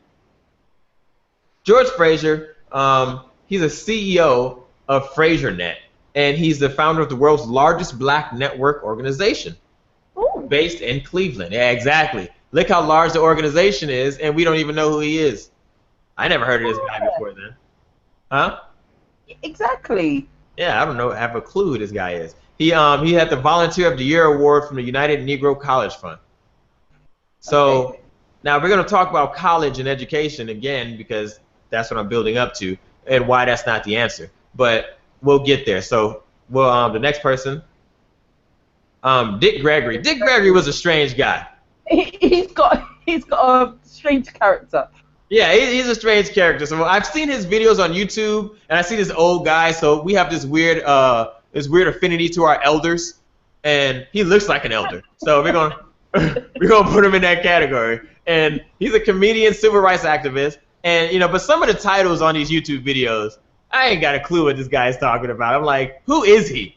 And I just don't care enough to look into it because I'm like, I know he ain't got the answers because he's that old and I ain't seen him do nothing. But interestingly enough, he did run for president of the United States in 1968. Okay. Yeah, so he was one of the, I guess, first how do you say, publicly known black people who ran for president. Now, again, I phrased it in that manner because there are other contexts when you understand that there were more than one black president. We've had black presidents before, allegedly, Obama. But another subject, so I don't want people saying, oh, he don't know his history, blah, blah, blah, blah, blah. I can see the comments now. So I'm already aware of that, but again, for brevity's sake, I'm not going to touch on those subjects. All right. Oh, man. Okay, now we get into the people who are actually in Hidden Colors 4. Okay. I left these people to the end because these people specifically offered solutions. So now the gloves come off. Oh. So this is where I am going to attack their position, not the person, just the position, and why or why not something is or isn't a viable answer, and why or why not they are credible to talk about it. He's a teacher. A teacher of what? I don't know. He's just a teacher. He teaches on black things, so that's what I'm going to say it is. Yeah, it doesn't have any accomplishments from what I know. And in Hidden Colors 4, now, I went back in Hidden Colors 4, the solution section, and wrote down everything every person said, every solution. And I've categorized them, and you start to see a pattern, but that's about the last slide. And I just don't understand what half these people were saying, but I'm just gonna take some of them. I had to paraphrase because they were longer sentences. But you can go, if you have Hidden Colors 4, you can go back and look at it yourself. But I took almost every sentence that they offered as a solution or what seemed to be a solution, and I broke it down here. So solutions provided. This is what he said in Hidden Colors 4 in the last 20 minutes of which was the solution section. Teach our children. That means nothing. Teach our children what? Here are all the questions. Here are all the questions I'm about to hit you with, these hidden questions. Teach our children what? Take their money. Well, I'm sure he means by their, he means white people. I will make that assumption. I think that's safe to assume. How do you take someone's money without stealing it? The only other way to get someone's money legally is to offer some type of product or service for them to give it to you. So then it's still not taking. But we can send, in a colloquial sense, we can use the word take to mean get. So I'll give him that benefit of the doubt, but outside of that, how do you take their money? And understand economics and build economic base. Build empires, not nations. When understanding economics, what does that mean? It just doesn't make any sense. So I want to look at the history of economics. So right now, let's take a small pause for a second. Economics is used a lot in the black community. Economic base, group economics, blah, blah, blah, blah, blah. And I want to go to the history of economics, and we got to define what that means. Because a lot of the solutions offers were economical in nature, I don't want to keep using the term and then not have a shared understanding of what the actual definition is. So as I'm getting this slide pulled up, I want to see what does economics mean. Now, the simple definition of economics, once it gets here, is you gotta bear with me for a second. People in the background ain't prepared, ain't ready. So we're gonna move on for a second. We're gonna come back to economics, and we're gonna move on. So the next person that I'll talk about before we the next person we're gonna talk about is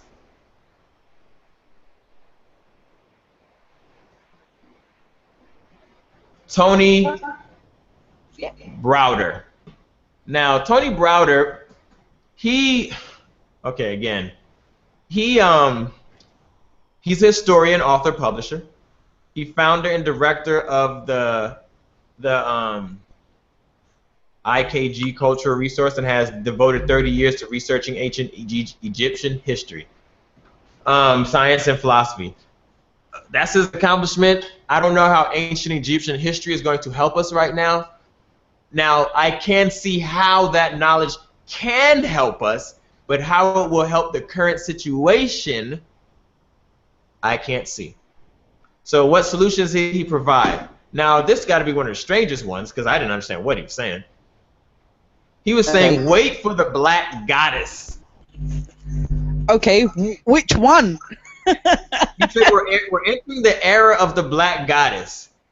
And then he kind of didn't say much after that, so I'm guessing he's saying, wait for the black goddess era, that something's going to happen. No idea what that means. Realize our history has shaped our consciousness. That's just redundant. Okay, duh. Now what? That's not a solution. So after I realize it, then what? There's a question. Then what? And then realize who you are. This has to be one of the most repeated solutions in the whole solution section. And I'm just going to get rid of it now. It means absolutely nothing to the average person. Now, when you quote unquote know who you are, it means something. But you have to be there first for it to mean something. Saying that statement to someone who doesn't quote unquote know who they are is meaningless because there's so much packed into that phrase that it takes years to understand a statement.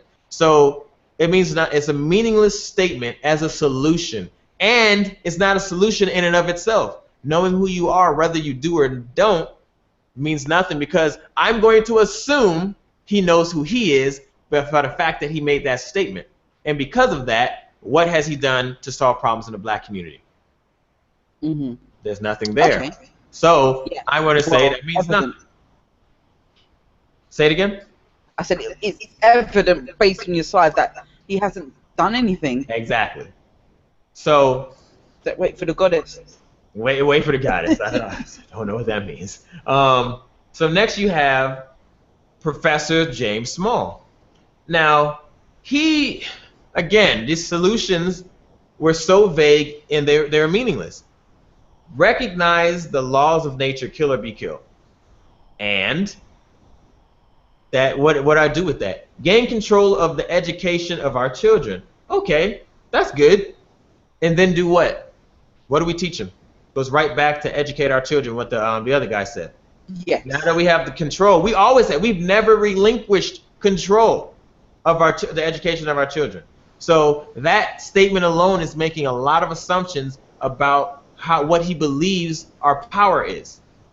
And that's an issue in and of itself. So he is perpetuating the problem even in his solution, which is to not believe that we already have the power to do anything on our own. That's very subtle, but that's what it's doing. And a lot of people do that without realizing it. And then the last one is study our history. Well, think how our history is almost the history of the world. What part of our history? Mm-hmm. Boycott people who do not support our who do not support or serve our community and put money back in our pockets.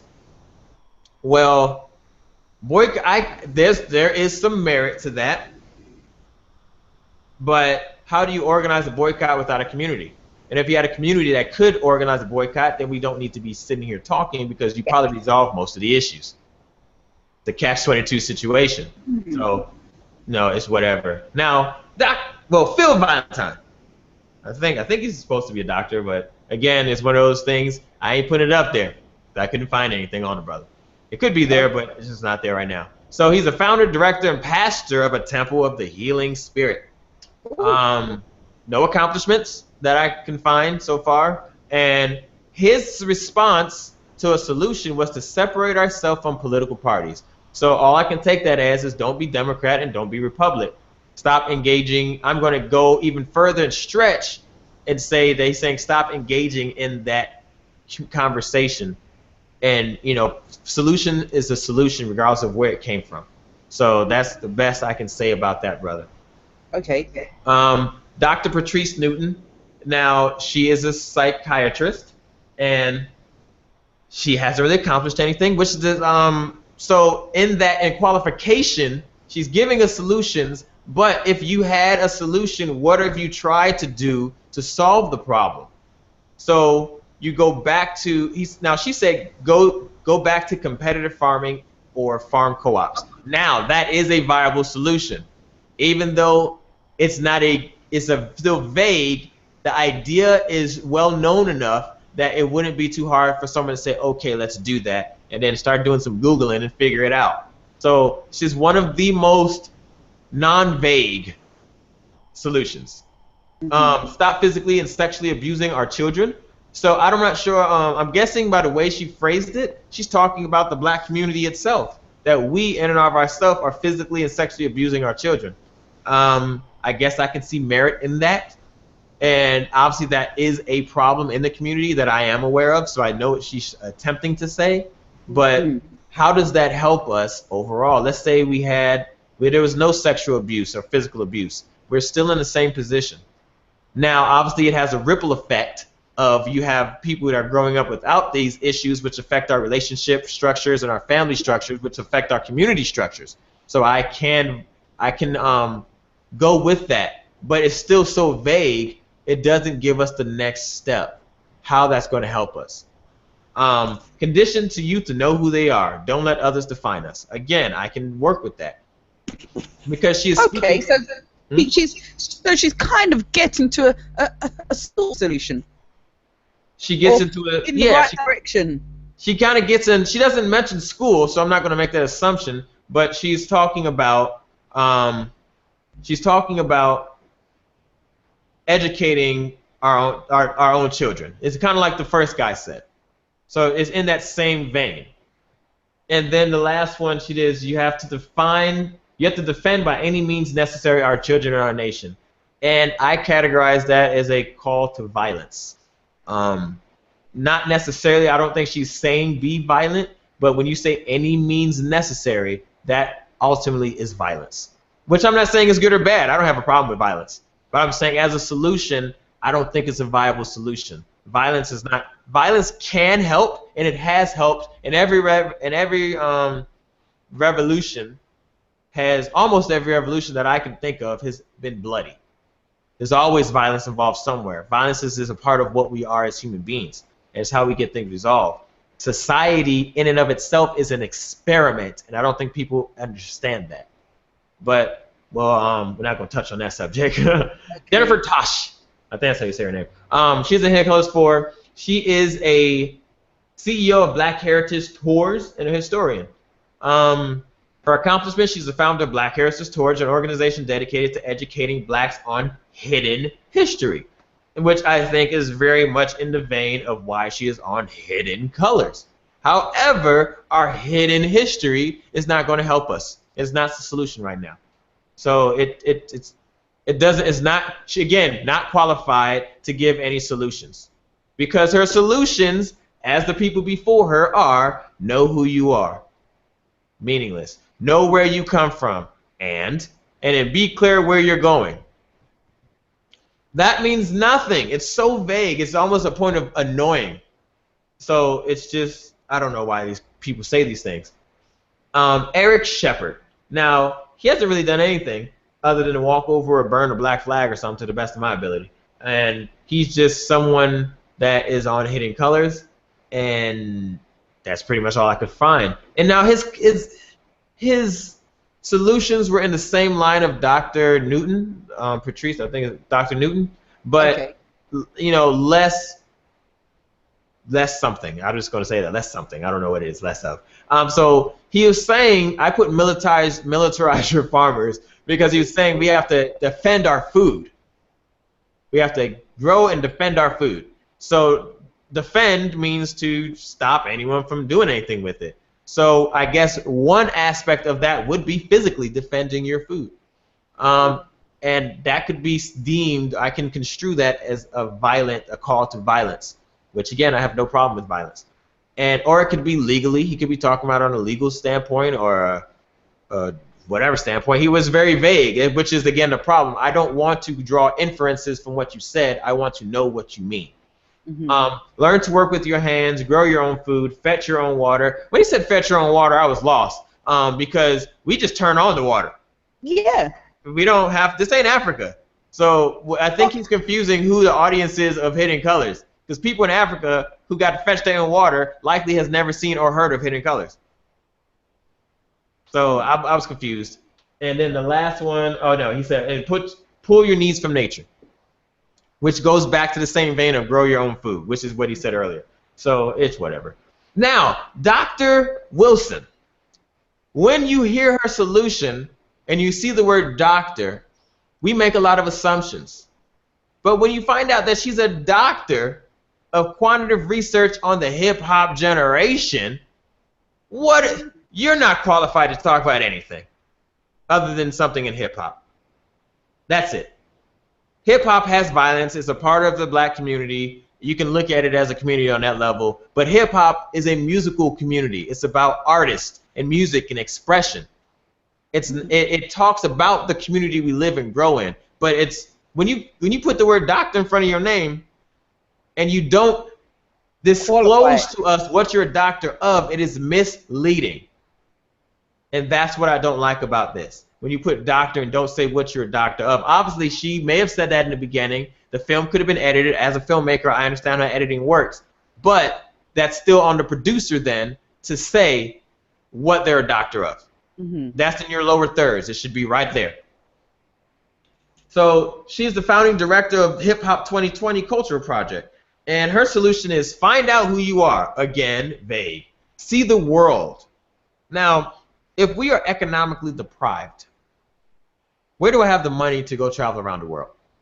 Yes, there are programs that you can do it. You can save up all your money and do it. But really, most people don't have the means to travel around and see the world. So that is a very bad solution. I understand why she would say it as someone who has been at least all over this country and other parts of the world, namely Jamaica. And when you travel, you get in the United States, there are so many cultures. You can travel within the United States alone and see a whole lot, experience a lot of different cultures. In the city of Chicago alone, it's one of the most segregated cities, and it has the most neighborhoods. It's called the city of neighborhoods for a reason. If I want to go to Russia, I'll just go to the neighborhood where all the Russians live. If I want to go where all the Indians are, I go to that side of town. All the Koreans, it doesn't matter. I can access most of the world in my city alone. Okay. Yeah, so I understand what she means by that and why travel is important. It gives you different perspectives. But to say see the world as a solution is not helping anybody. And then engage in aha moments. That's just stupid. I can't say it any other way. That's just dumb. That doesn't mean anything. Know what you've been put here to do and then develop that skill. It's so vague it means nothing. Moving on. Okay. Dr. Kimbrough. Now he's an author. He said some weird things too. No, they weren't weird. They just meant nothing like everybody else. He completed his black version of the works of Napoleon Hill. And anyone who knows who Napoleon Hill is, he's one of the most influential people when it comes to the area of success and personal growth. Most people today started, their base is Napoleon Hill. And Napoleon Hill's Think and Grow Rich is one of the most popular books in the world, period.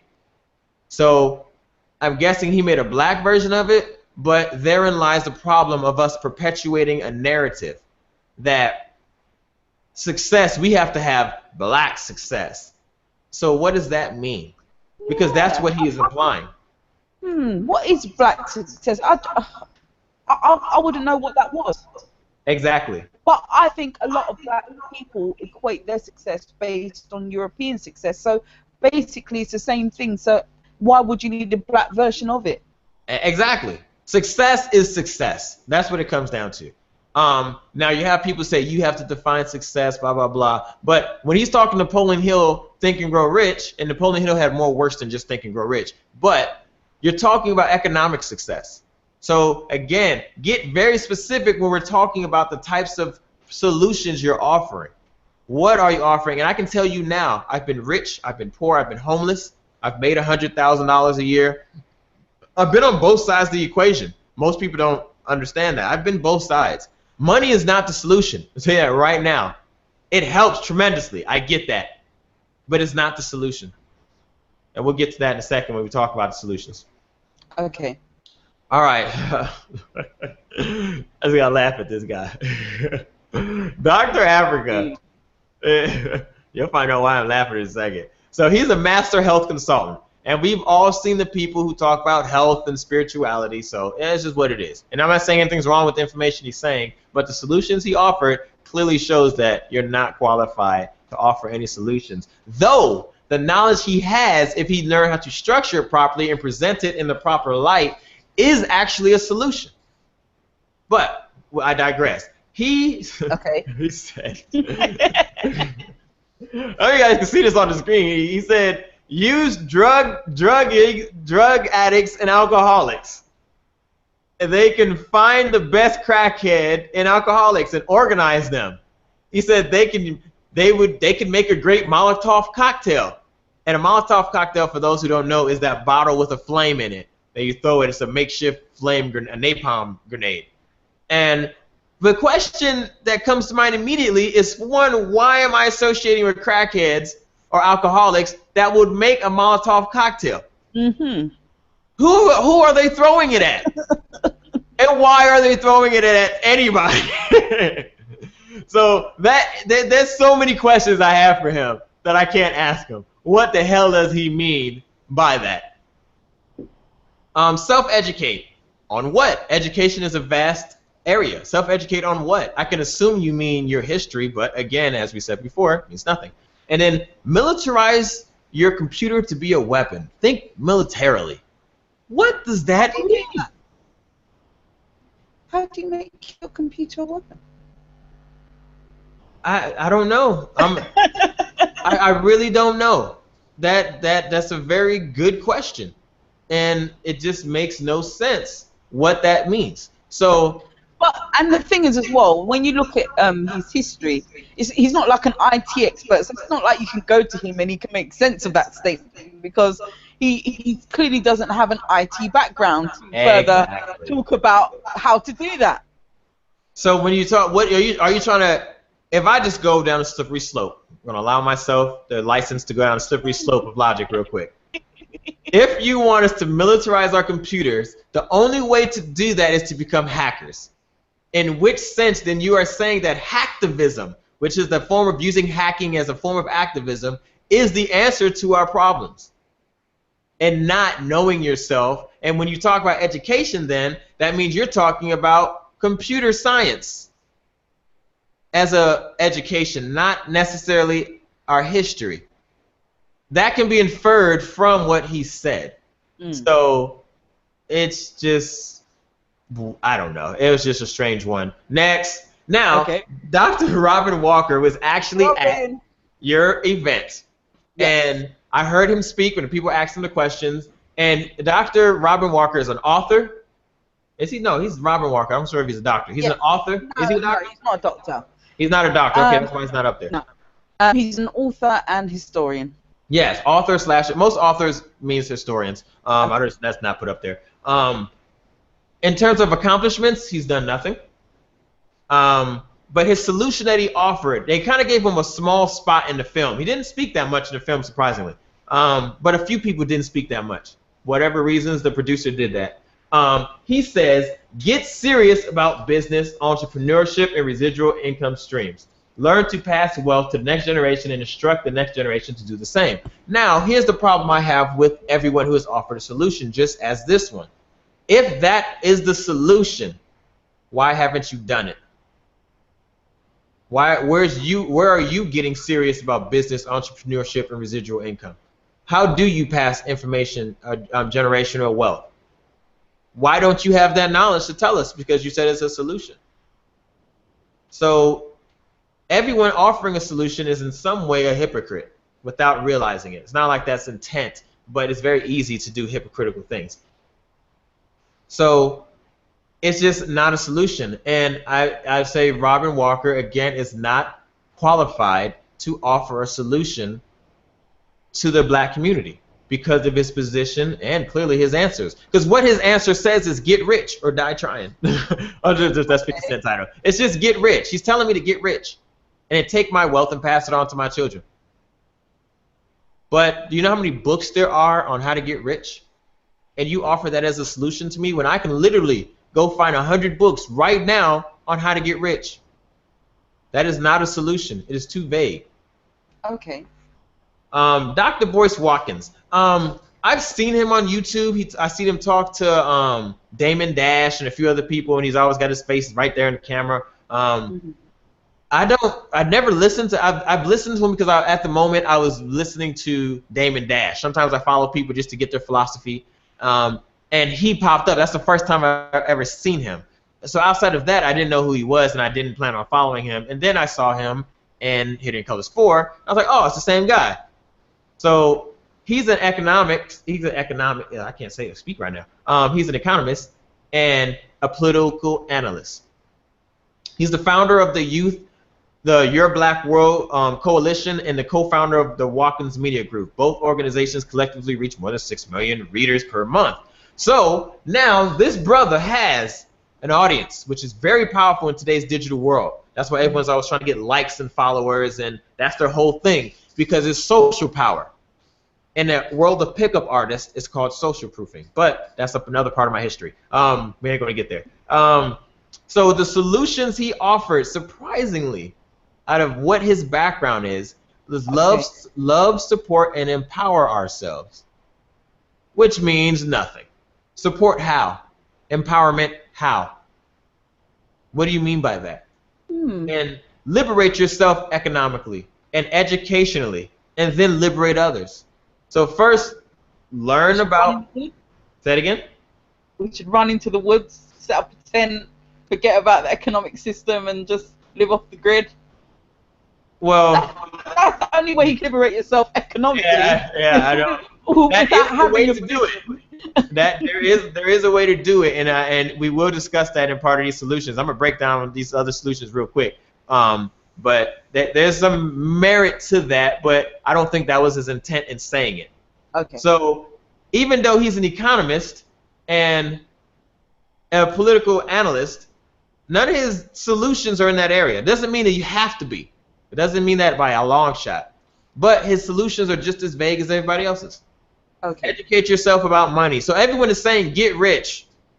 Learn how economics works. But if you understand economics is just an area of study of this area. I got the definition. I'm gonna pull it up in a second. But it's just an area of study about wealth and passing it on in material wealth, namely material wealth, which therein lies its own major issue. So I think this is maybe the last slide. We have Tariq Nasheed. Now, when I saw him on, I said, okay. When I saw him on Hidden Colors, I had no idea who he was. And it just kept saying producer at the bottom, but I'm like, producer of what? What did he produce? I was very confused. I never heard of him before this. And so I've only known him for about a week. So as I'm doing my research, I found out he's an old pickup artist. Hence the image that you see is from probably his profile pic of something. And he's an author of what? I don't know. I didn't find any books or anything. He's a producer, obviously, and a social commentator because he commentates on things socially.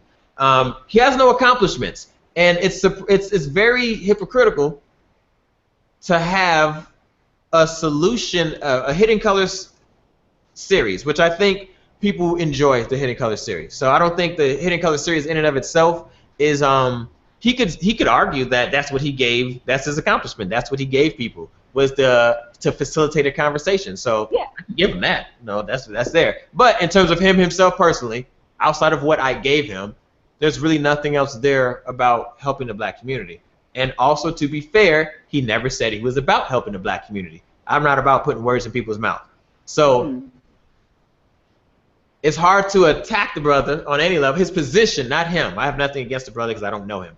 But his position as the producer of Hidden Colors it puts him in a very precarious position, where you're offering something because you edited the movie, you produced it, and you put in solutions. So obviously you could be going to other people because you yourself don't have solutions. You're saying that, however, you did put yourself in the solution section, so I can't attack. So he offers something called the CMB mentality. And C stands for code of conduct. And basically what he said is that you need to have a code of conduct for everything you do. But if you think about it, we already have a code of conduct for everything we do. We brush our teeth a certain way. We talk to people a certain way. We interact with our friends and family a certain way. There is a code of conduct that is surrounded by every action we have. So that's a vague idea. It doesn't mean anything. Militarize your mindset. Your mind is a weapon. Use it to protect yourself. Now, this again is not a call to violence directly. It's more of an indirect call. Because when you talk about a military approach, while I agree, you must understand how to maneuver through this world. And many people will quote The Art of War, which is an excellent book for people to read. Once you understand it, and understand not necessarily from a war mindset that I'm against all these people, but understand that people may not have your best interests at heart, and you must navigate in a warlike manner. Basic military principles and tactics, because what we can really say is that this is just how you maneuver around people. It's not, and it's just the military has formalized this and uses it, and so it's a way that we can recognize how to maneuver around people, because you can take the art of war and almost apply it to any aspect in life. So when you say, I never thought about that. Yeah. So when you say militarize your mindset, the problem I have with that is that you're thinking of an enemy. And this is when I think he is the last slide, and we're going to get to why these aren't the solutions. This is the summary slide. This is a violent or military mindset, which is far from the solution. While it is an important aspect to understand, it is important, it is far from a solution, because by its very nature, what it causes and what thinking in a military mindset does. And then the last one he has is build your economy by having an empowerment mindset. That means nothing. It's just flat out, he's not qualified to talk about economics on any level. Simple as that. Empowerment, how do I build an economy through empowerment? I can say he's building an economy through empowerment because he has Hidden Colors, which he sells, and he has screenings, and he has all these things. So he's building his own economic base through empowerment, but not necessarily, that's not how people can do it when you're talking about the community, because in the solution sections, we're talking about solving issues. So unless I'm talking about building my own economy for myself, which means me getting rich, that has nothing to do with the community. That's using the community to get money for myself. So it's just not qualified to talk about anything. Even though he's a producer of this, obviously he's not the one providing the content in the same film. So just not qualified. And so Killer Mike. Now again, rapper. He is actually in a position to help people, and because he has an audience he can tap into, which is very important.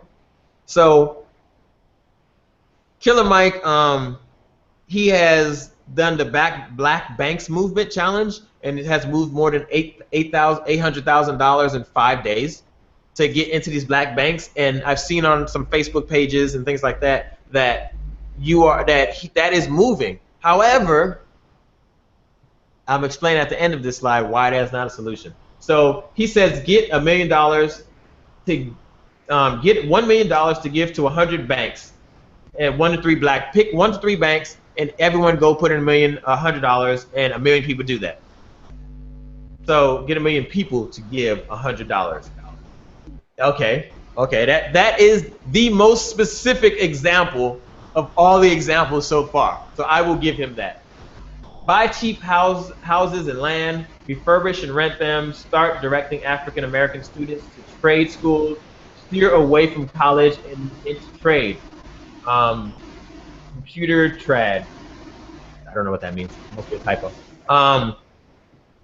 But ultimately, if you buy this land, my question is, what are you going to do with it? Now, he does say put houses on it, but are you saying by your solution that a lack of housing is the issue in the black community? Because if that was true, we would have, the majority of homeless people generally are black, but more veterans and for mental reasons. So we go back to the psychiatrist and the psychologist. That's their area of study to resolve those issues. But that's not necessarily the black problem. Housing is not our issue. Housing is an issue, but it's not the main issue. And until we get to the main issues, these symptoms, these are all symptoms of something else. But whatever. Understand politics. Now, that goes against, well, no, it doesn't necessarily. Politics is just the negotiation, the diplomatic means of communicating really with another party or other people. And understand politics, political science is a very vast field. And my question to Killer Mike is, how does that help us? Now, in his next solution, it seems like he answers that question somewhat by saying vote locally. Now, vote locally is a catch-22 situation again. In order for me to vote locally, that means I have to have enough people that's going to run. Because he said in vote locally, he said you need to have someone in office who you can smack in the back of the head on Sunday at church or talk to, you have direct access to. Again, which speaks to the church being that ideal community. However, in order for us to vote locally, that means we have a community, enough of a community to put someone that we want into office. But if we have enough community to put someone into office, then we have a community and we can resolve our own issues. Yep. Now, granted, having someone in that position helps more. But the problem is most people want the narrative that people are saying is that we don't have a community, or our community is very much lacking. So so when you say vote locally, it's a catch-22, because if we had the power to vote locally, we wouldn't need to vote locally at all, in general. Yeah, because like here, yeah, because where sort of black people are concentrated into certain boroughs, excuse me, that would work somewhat. But on a larger scale, because we are a very small minority here, it's not going to have an impact. Exactly. So that's just what it is. Jim Brown, football player. I don't know. He could just be old, and that's why the solution he gave from an elderly perspective. Nothing against elders. No one was saying you're attacking our elders. No, I'm not saying that. He's a retired athlete. He was he founded the Amer I Can program in 1988, and his solutions he offered was apply yourself into your desire, stop complaining. Okay, he sounds like an old person complaining about a younger generation. You agree with that? That's what he sounds like. If that means nothing, apply myself in what? You know, in what direction do I go with that? Huh? It just sort of gives the impression just spam myself onto people until people want me. If I say you want me longer enough, you want me. Exactly. So therein lies the problem. So the next thing he says is develop and apply yourself. Set a plan, look for others like yourself, and share the dream. Now, as a framework, I would say he got it.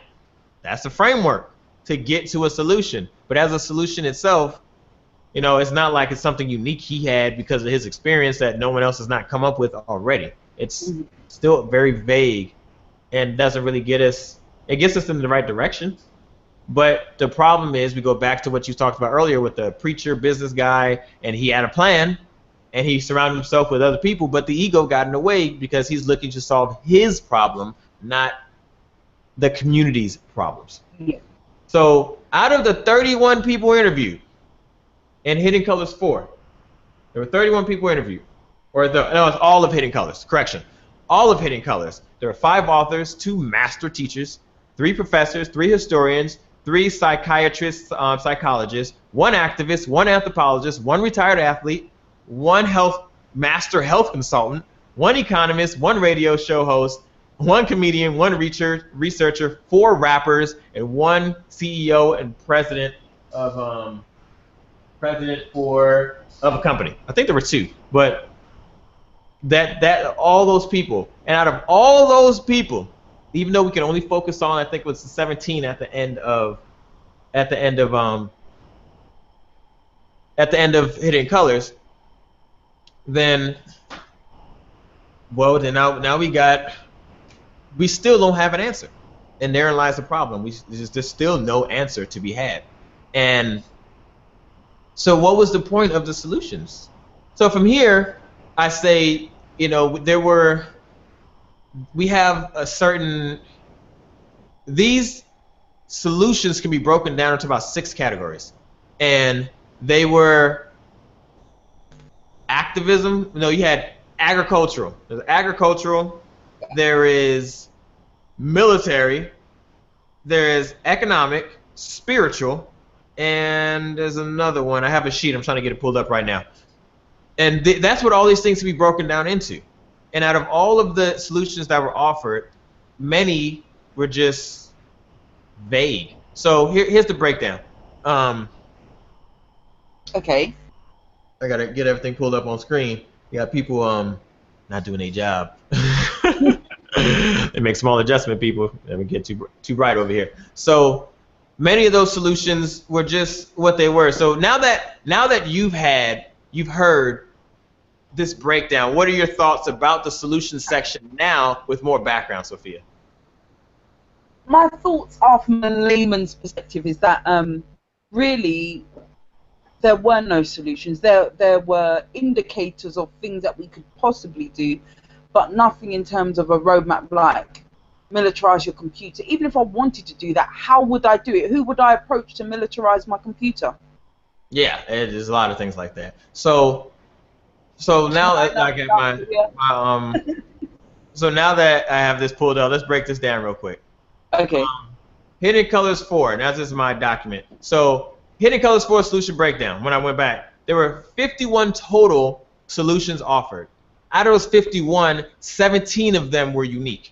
Only 33%. I mean, people repeating themselves. That they ultimately said the same thing. There were 17 unique solutions, and out of those solutions, only 2% were viable, which is like 1, which was Dr. Newton with the food co-op.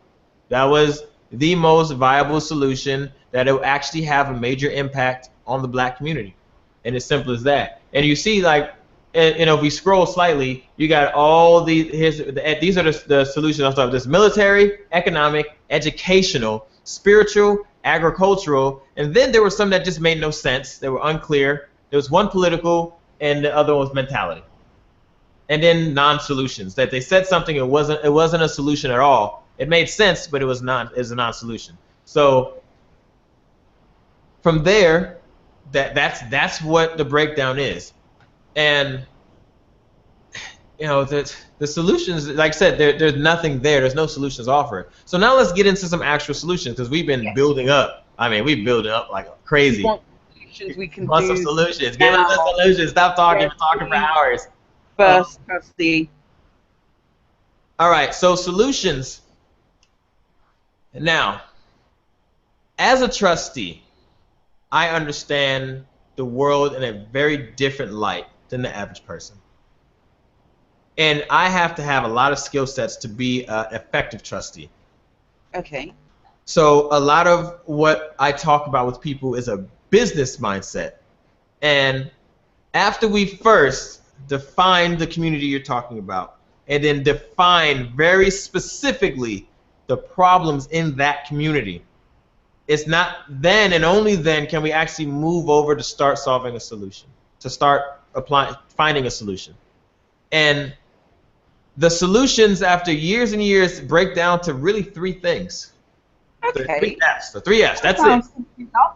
That sounds simple enough. 3 things. It is simple enough. 3 things. And so I'm going to explain these 3 things. obviously. Okay. I call it the 3 Fs. It's a trifecta, the 3 Fs. Food, fitness, and finance. Okay. Now that's vague. Food, fitness, and finance. And Very vague. But I'm saying this is what they all boil down to. All of these stem from these aspects. So the problem I had after just discovering like everything comes back to these things, which one is the most important and where do we start? Okay. That was really one of the most important questions I had after a while. Because if you start with food, you may have food, but food is expensive. And it costs a lot of money. Anyone who shopped at Whole Foods know this. And if you shop at anywhere else, convenience store, the food is still somewhat expensive actually, but you don't have much options, so you may live in a food desert. But let's say you do have access to good food. If you cannot afford that good food, you're going to go broke. If you don't have a house, you can't concern yourself with food too much because it's extremely important, as I'll explain in a second. But at the same time, I need to have money to buy this food. Mm-hmm. So food becomes a problem in and of itself. Then you have finance, obviously. Most of us are working very, very hard to keep and maintain a roof over our head. And most people are redlining. When I mean redlining, I mean living check to check. Okay. And when we're living check to check, it doesn't matter if you're at the high end or the low end. Most people are living check to check. So if you make $100,000 a year, look, let you stop working for a month or two and watch that person with the Benz and the car and all these things start turning into a homeless person. I mean, it happens all the time. You see people on top of the world, the next thing you know, they're homeless.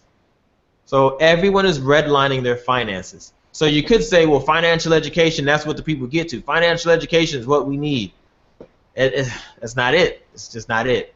And then you have the last one, which is fitness. And that's really talking to health. When you say fitness, we're really talking about health, which goes directly back to food, but not necessarily in the same way. Because when we talk about fitness, or maybe I should change it to health. Fitness, if you're not in shape, there are issues that are caused. And so fitness is really the underpinning of talking about health. Because there are lots of diseases and conditions that are associated with being unhealthy. Now, being physically in health is one aspect of health. Obviously, I understand that. And you have the other aspects of health, mental health, emotional health, and just overall health, well-being. But you still need to be in a shape that allows you to move about that doesn't affect you, because it affects your cognitive abilities. Now, that's been proven a long time ago. Okay, I didn't realize that. Yeah, oh yeah. That affects your cognitive abilities on a major level. And when people talk about, that's why I said Dr. Africa, while his skill set may be a solution, he doesn't know how to present it as a solution. And we have to look at these three things, and out of this trifecta, which one do we attack first? Because it's very hard to resolve those issues. Chicken before the egg before the chicken. Which one comes first? Which priority?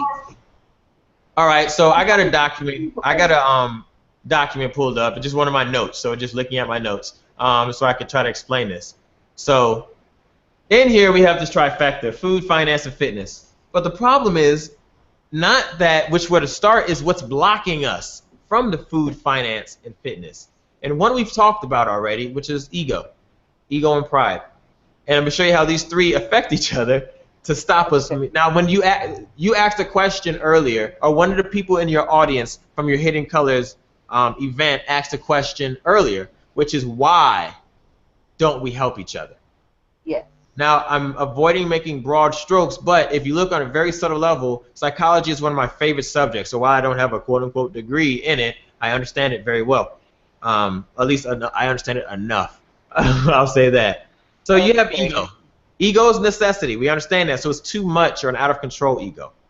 That is what the ego is, where we come up with right and wrong, which is a comparison, which is a judgment. That's all it is. So by right and wrong, the ego also is going to stop at nothing to protect itself. The idea of itself and who you are will be protected ruthlessly. This is why when you see police brutality and cops defending other cops who are clearly out of line, it's the ego and the thing that I have to save face and I have to make this look a certain way because I'm right. It's not that we're really bad people. There may have been one bad bunch and there's no real issue. That is the ego trying to protect the narrative or the idea in their own head that everything's okay. It was an isolated incident. But we can't have bad PR because I'm right. Because I know. Because I'm in a position that I know. And then that affects, our ego affects the way we think about things due to cognitive dissonance. I won't allow something else to enter into my psyche. I won't even let the thought come across my mind and give it any validity. But you know what that reminds me of? There was a, I don't know if you've heard of this poem about the guy that's waiting for God to rescue him, and whilst he's waiting, someone comes on a boat and offers help, and he's like, no, God's gonna save me. Someone comes by helicopter, all these different things, ends up drowning, and then he ends up before God and said, God, I had faith in you, why didn't you save me? And God was like, I sent you a boat, I sent you a helicopter, what did you want? But because his ego was tied up into this divine man coming down and scooping him up, he didn't realize the options available to him to rescue himself, and within that is God rescuing him. Exactly, and that's the point. So that ego, it affects the way we think. It affects the way we do everything, and it's trying to get the ego in control because you can't eliminate it, because eliminating it would be death. Ultimately. Okay. So psychology is the way we think about things, and this is, I'm going to touch on this next, but because of the way we think about things and the cognitive dissonance and us being right, it emotionally justifies our lack of responsibility. And when you don't have responsibility, you don't have credibility. And that answers the other question of the guy said, why don't we trust each other? There's no skin in the game. Let's take Jermaine Shoemaker. Mm-hmm. I've heard from seeing comments, people ask about this school he's raised money for. He keeps bragging he's raised more money than anybody else. So people say, okay, well, where are the receipts from this? I'm donating money. I want to see some receipts. He won't give them. Or I have heard people on YouTube saying specifically, what is the business plan? How are you going to run this thing? Because it's all well and good asking for, I think initially he asked for $1 million. I think it's gone to 3 or 5 million now. And people were saying, well, how is it going to sustain itself? That's just to set it up, but how is it going to sustain itself? Because to run a school has on costs, monthly, exactly. Yearly. So what's happening there? And it seems as though he took offense to people questioning, and I don't think people were questioning to undermine him and what he was doing. They were just trying to understand how it was going to work, because who wants to invest in something that's going to fail? Exactly. And then it answers the other question as to why the question was asked, why don't we trust each other? Well, there's a prime example. If I asked you for a simple business plan, why do I get any blowback? When you go to a bank and you ask the white man for money, you have to come with a business plan, don't you? So why is it that we have double standard that when someone who actually already donated to your cause, maybe not, asks for a business plan, so they're willing to donate? That is a logical question for anyone who's going to invest in anything. To say, well, how are you going to use this money? You are asking for free money. Yes. You're not working for it. You didn't provide a business, provide a service or a product. You're asking for free money for it to do your idea. And if I'm going to donate it, which I am willing to, I just have a question. So just answer the question. And why won't you answer this question? Because there's no liability. Therefore, you lack credibility. Yes. And because of that, nobody wants to do business with you.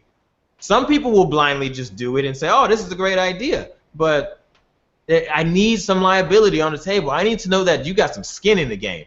And that's the thing, and I think that's why I wanted specifically you to come on and do the contract law, because I think the principles within contract law, and if there was a thing as a code of conduct for people to live by, I think the principles of contract law are the principles that people should be live by and use to conduct themselves, especially in their interactions with most people. And I think a lot of people understand that. So when people don't abide to those principles, automatically you can sense when something is wrong, and that's what prompts you to ask questions. I can't remember. I remember there was something going around. A friend of mine said, "Oh, there's a nursery. Someone's going around Facebook saying they want to open up a nursery. It's a black nursery, and they want to buy a freehold building, and they want you to invest in this freehold. They want you to put money in and invest, but you won't get any dividend out of it." And I said, "But then that's not an investment. Why are they calling it an investment when basically they're just asking you to put money in something that you're not going to get a return on?" And that is one of the practices. I rarely do that. I did that for Hidden Colours 4. I put some money into that, and I think one or two other projects. But I really don't want to. I don't want to encourage that, because I think if you have a good idea, that should be able to support your business, and you should. And like when people go on Dragon's Den and sell them shares in their business based on the idea, why can't we do that? I remember also there was a lady on Facebook, and she was a really good artist, but she came on Facebook begging people for money so she could go to an art exhibition, and she showed a collection of her work, and I just thought, why are you on here begging? You clearly are an excellent artist. Why don't you say, look, my paintings usually sell for 100. Anyone who gives me £50, I'll give you the same equivalent for whatever it is. And you get your money, and you're selling paintings, and you're getting your name around, and you're not begging. I just thought, what is she? She's not achieving. You don't notice. You don't notice, but you just stumbled across one of the. I want to call it. I don't like calling it a secret because it was out there, but one of the biggest secrets of an informal economy that you can do to raise money, raise capital without worrying about taxes, without worrying about a lot of things, and make it work for both parties. In that story you just gave. Okay. And the solution you just offered. It's what's called. I'm going to talk about it briefly. I don't want to talk because that's what the Hidden Answers seminar is going to be about. Is providing all these solutions in detail and exactly how to do each solution. So one of them is called, There is a proper roadmaps that you can take away and implement. From that, go away, do it, and you're started. Exactly, because I can tell you all the answers. That's easy. I can tell you exactly how to solve all the problems in the black community, and if someone asks, I will tell. That's not an issue. Telling you what the answers are and giving you a roadmap are two very different things. Yes. So, promissory notes is what you just talked about, which is the term a contract, which is what a contract. So when we start talking about contracts, promissory notes, trust in the community, liability, this is all the realm of contracts. And we got to understand. So now I got to start taking steps back. We got to understand contracts real quick. So a contract, people think a contract is a sheet of paper. Like we got this right here. Like people think a contract is a sheet of paper. This is a lawsuit actually for somebody, but I'm helping them with a lawsuit. So people think the contract. Perfect example. Yeah. This is a big contract right here. So people think this is a contract. That's not true. That is colloquially speaking. This is what people laymen consider a contract. It's not true. A contract is a memorialization of an agreement between the parties. That's all it is. So the sheet of paper is not the contract, technically speaking. The agreement is the contract. Now, a quick point, the difference between a contract and an agreement is that one can be enforced in a court of law. That's the only difference between a contract and an agreement. So when someone says agreement, you got to listen very carefully. They didn't use the word contract. An agreement can be a contract, but a contract is not. A contract is an agreement, but all agreements are not necessarily contracts. Okay. You have to understand that fundamentally when we talk about contract law. And when we get into the rights, I think we're going to do it next week. We're going to talk about rights. That is at the base of everything and all these shootings and Black Lives Matters and what they don't understand. It goes deep. But when you understand how rights work and contracts work, your perspective has to change. Otherwise, you are engaging in willful ignorance. But I digress. I'm going to go back into the topic we were just talking about, which I think was liability. Yes, liability. Yes. So this is where trust doesn't come from.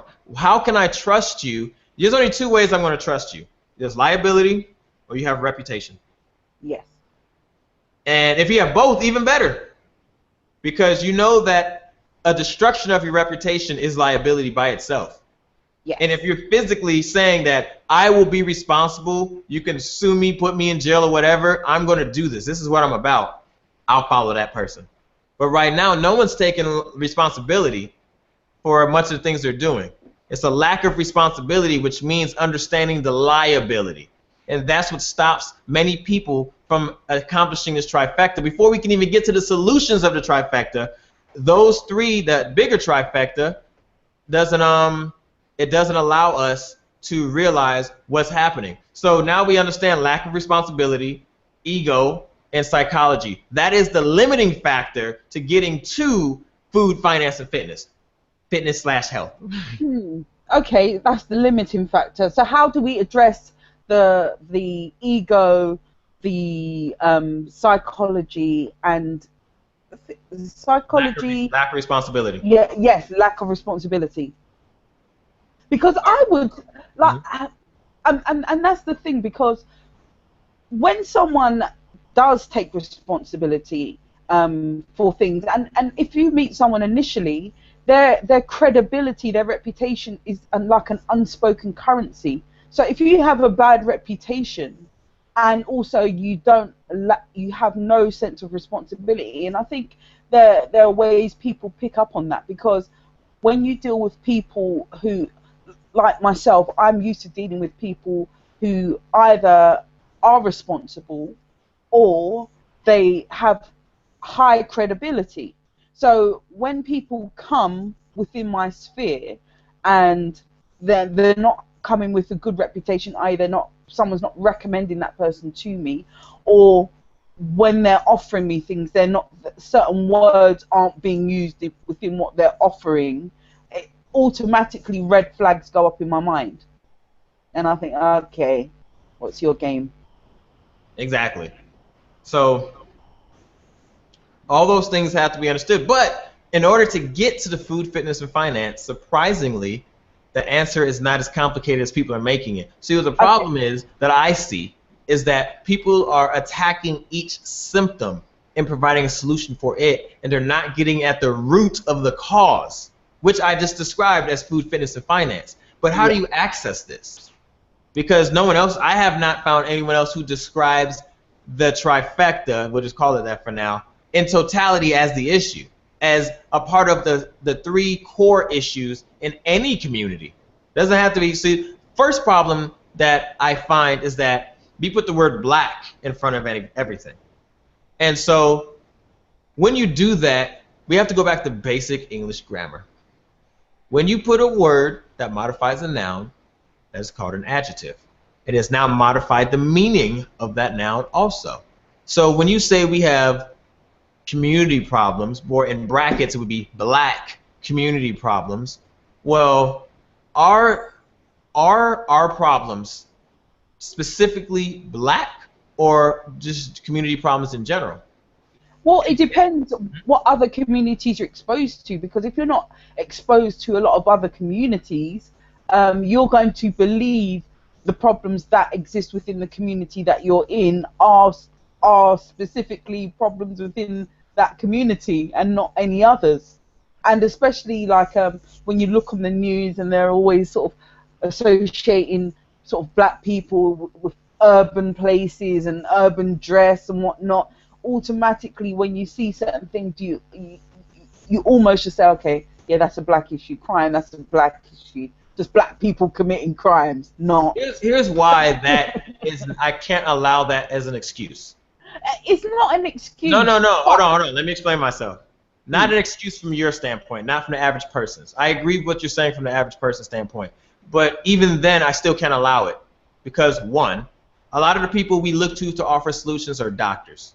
They have a doctor in their name whether they earned it or not. These people are educated. When you go to college, you learn how to do research. I mean, your thesis is a research paper. So yes. There's no way you can say I didn't know about these other communities, and I can't see that they have problems too. So we're going to look up how to fix community issues, and we narrow our scope to black community issues, and we don't realize that by contrast, we can look at other communities and see they have the same problems.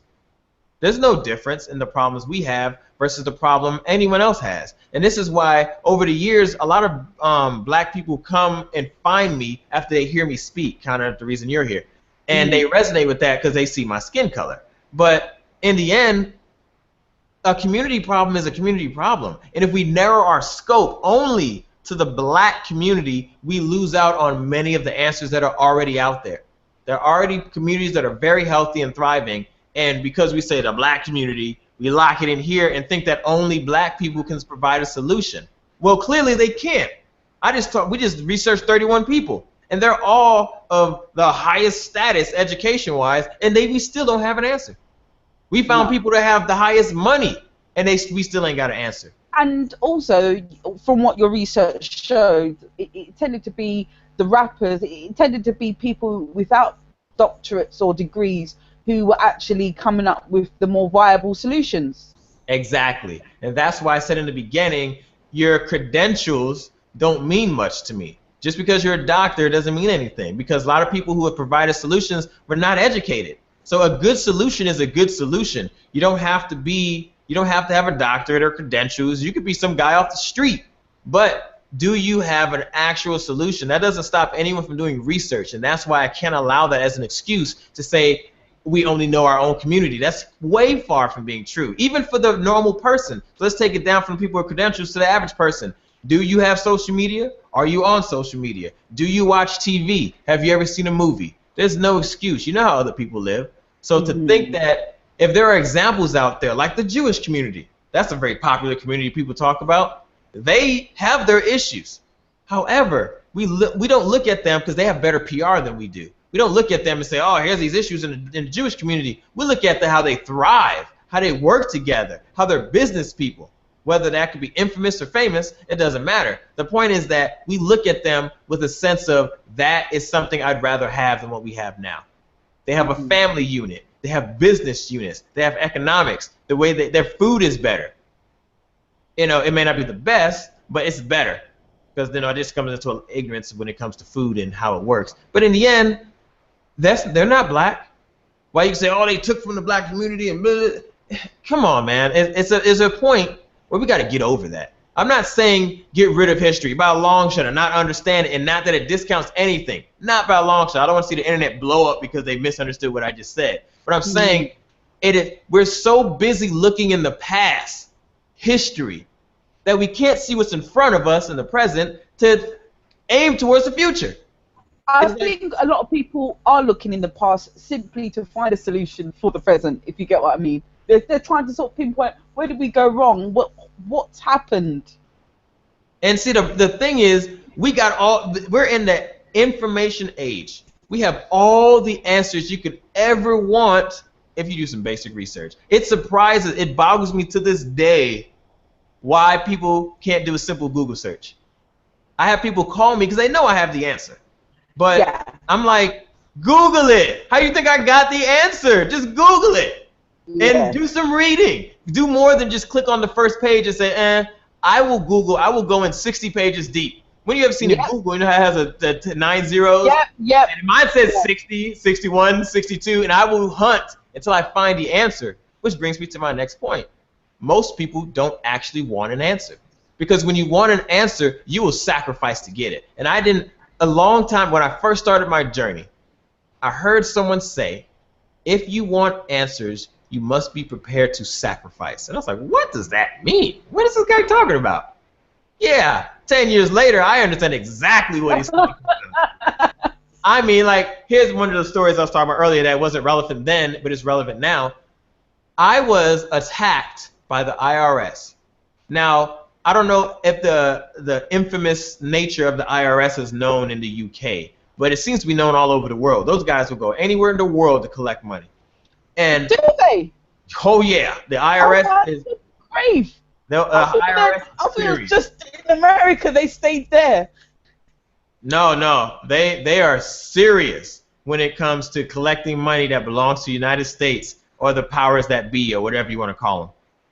The IRS came after me, and actually I showed you this document. You remember reading it? Yes. And Yes. you saw I went crazy on the IRS. I was talking like I didn't understand who they were and why they were talking to me. But that's dangerous for the average person if you don't know what the heck you're doing. Because I was talking a whole lot of stuff, a whole lot of mess in that document I wrote. And in the end, if the IRS says we're going to subpoena you to come and show up at our court, and if you don't show up, it's going to be consequences. I took that challenge. I had to make a sacrifice because in order to validate the knowledge that I claim I have and that it has any validity, I must act accordingly. Because to truly understand, when we look at the definition of the word understand, if you look at almost any definition of the word understand, it has the term accept. There's a level of acceptance you must have when you're talking about understand. So for me to understand the knowledge that I hold, my actions have to follow suit. You ever heard someone say, I understand, but you in your head no, you don't. Because if you understood, you wouldn't do certain things. Yes. Or you would do certain things. Yes. I'm going to judge your understanding based on your actions. And my actions show that I understand because I beat the dog mess out of the IRS. I don't want to brag about it. I don't want to brag, but, I was scared. I was really scared when it was happening. But I'll come to you being scared first, Trustee. I could just roll up in there. Well, go on, people. No, I know you didn't do that. That's just me being facetious. Yeah, in the beginning, I was scared. I was like, man, because I was put to the test. And this is why when I talk to people, what you know is meaningless until it is tested. And when you have the probability of going to jail, that's a test. So no one can tell me I don't know what I'm talking about because unless they've also been in a similar situation and came out successfully. If they risk their liberty. And if they did, they would know that I know what I'm talking about because obviously I'm not in jail. But the IRS came at me hard, really hard. And you saw that first letter I sent. It was a monster. And I had to get to the point. Remember, bravery is not the lack of fear. It's moving in spite of fear. Yes. And if I truly want the answer to how do we solve these problems, I have to be willing to put everything on the line almost. And that's where finding answers comes from. But then it would kind of make sense when you look at the trifecta in terms of psychology, lack of responsibility, and ego. It would make more sense why people are very much in favor of this community, because because if we move as a community, no one's taking individual responsibility. There is no individual test to go through. But I just think that when you are tested, there's no pass or fail, because I'm sure there's an opportunity to get retested. But I think people are just frightened of being accountable individually, so it's easier to be part of a community than to be tested as an individual and be deemed as passing or failing. Exactly. And which goes, the idea of the fear of failure comes from the education system. Because when you have a wrong answer, what happens? You're punished. But in the real world, yeah, in the real world, failure is where you get your success. Yes. So we're taught the complete opposite of reality, and we're taught in this vacuum of academia. And so that's why it's kind of ironic and hypocritical that these doctors would ever turn around and condemn the very institution that gave them the doctorate in the first place. And then use the term doctor, because if you understood that, then why don't you drop the term doctor from the beginning of your name? That's I do action. find that very odd, because I do find that very odd when people criticize. It's like almost biting the hand that feeds you. Exactly. So when we take a step back and look, let's take a step back because we got to make sure we don't go too far on these tangents. Sorry. Yes. Sorry. Yeah, no, we're good. We got to make sure we just don't go too far, because that's why these conversations take so long, and people have to sit and listen and go through all this stuff. So where did we leave off? Because no, my memory, we get too many rabbit holes. I gotta find my way back. We were going on solutions. Solutions. Which part? Which part of the solutions? I got a lot in my head. Oh, getting to the core of it. This is. I'll just jump to that. Getting to the core of it. So food, fitness, and finance. And after a long amounts of pondering, anyone who's listened to my like podcast or whatever you want to call them, my audios, the conference calls that we used to have, they understand. I love that word pondering because most people are distracted. One of my favorite definitions.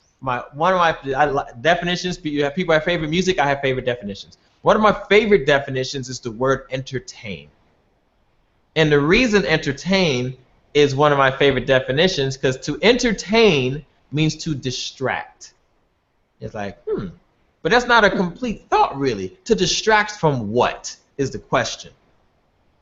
And I have come to the understanding that entertainment is to distract from yourself. Being alone with your thoughts is very scary for people.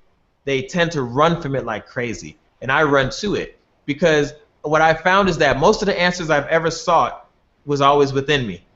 I've never really needed outside validation to know that I had a good answer. Now, you could say that's an egotistical thing, but it's not that I said, oh, I know I have the right answer. It's more that after doing a lot of research and thinking about it, so I have to put in knowledge, and I think about it, and then I find something or someone who had success in a similar direction. And I say, so I guess I did know that.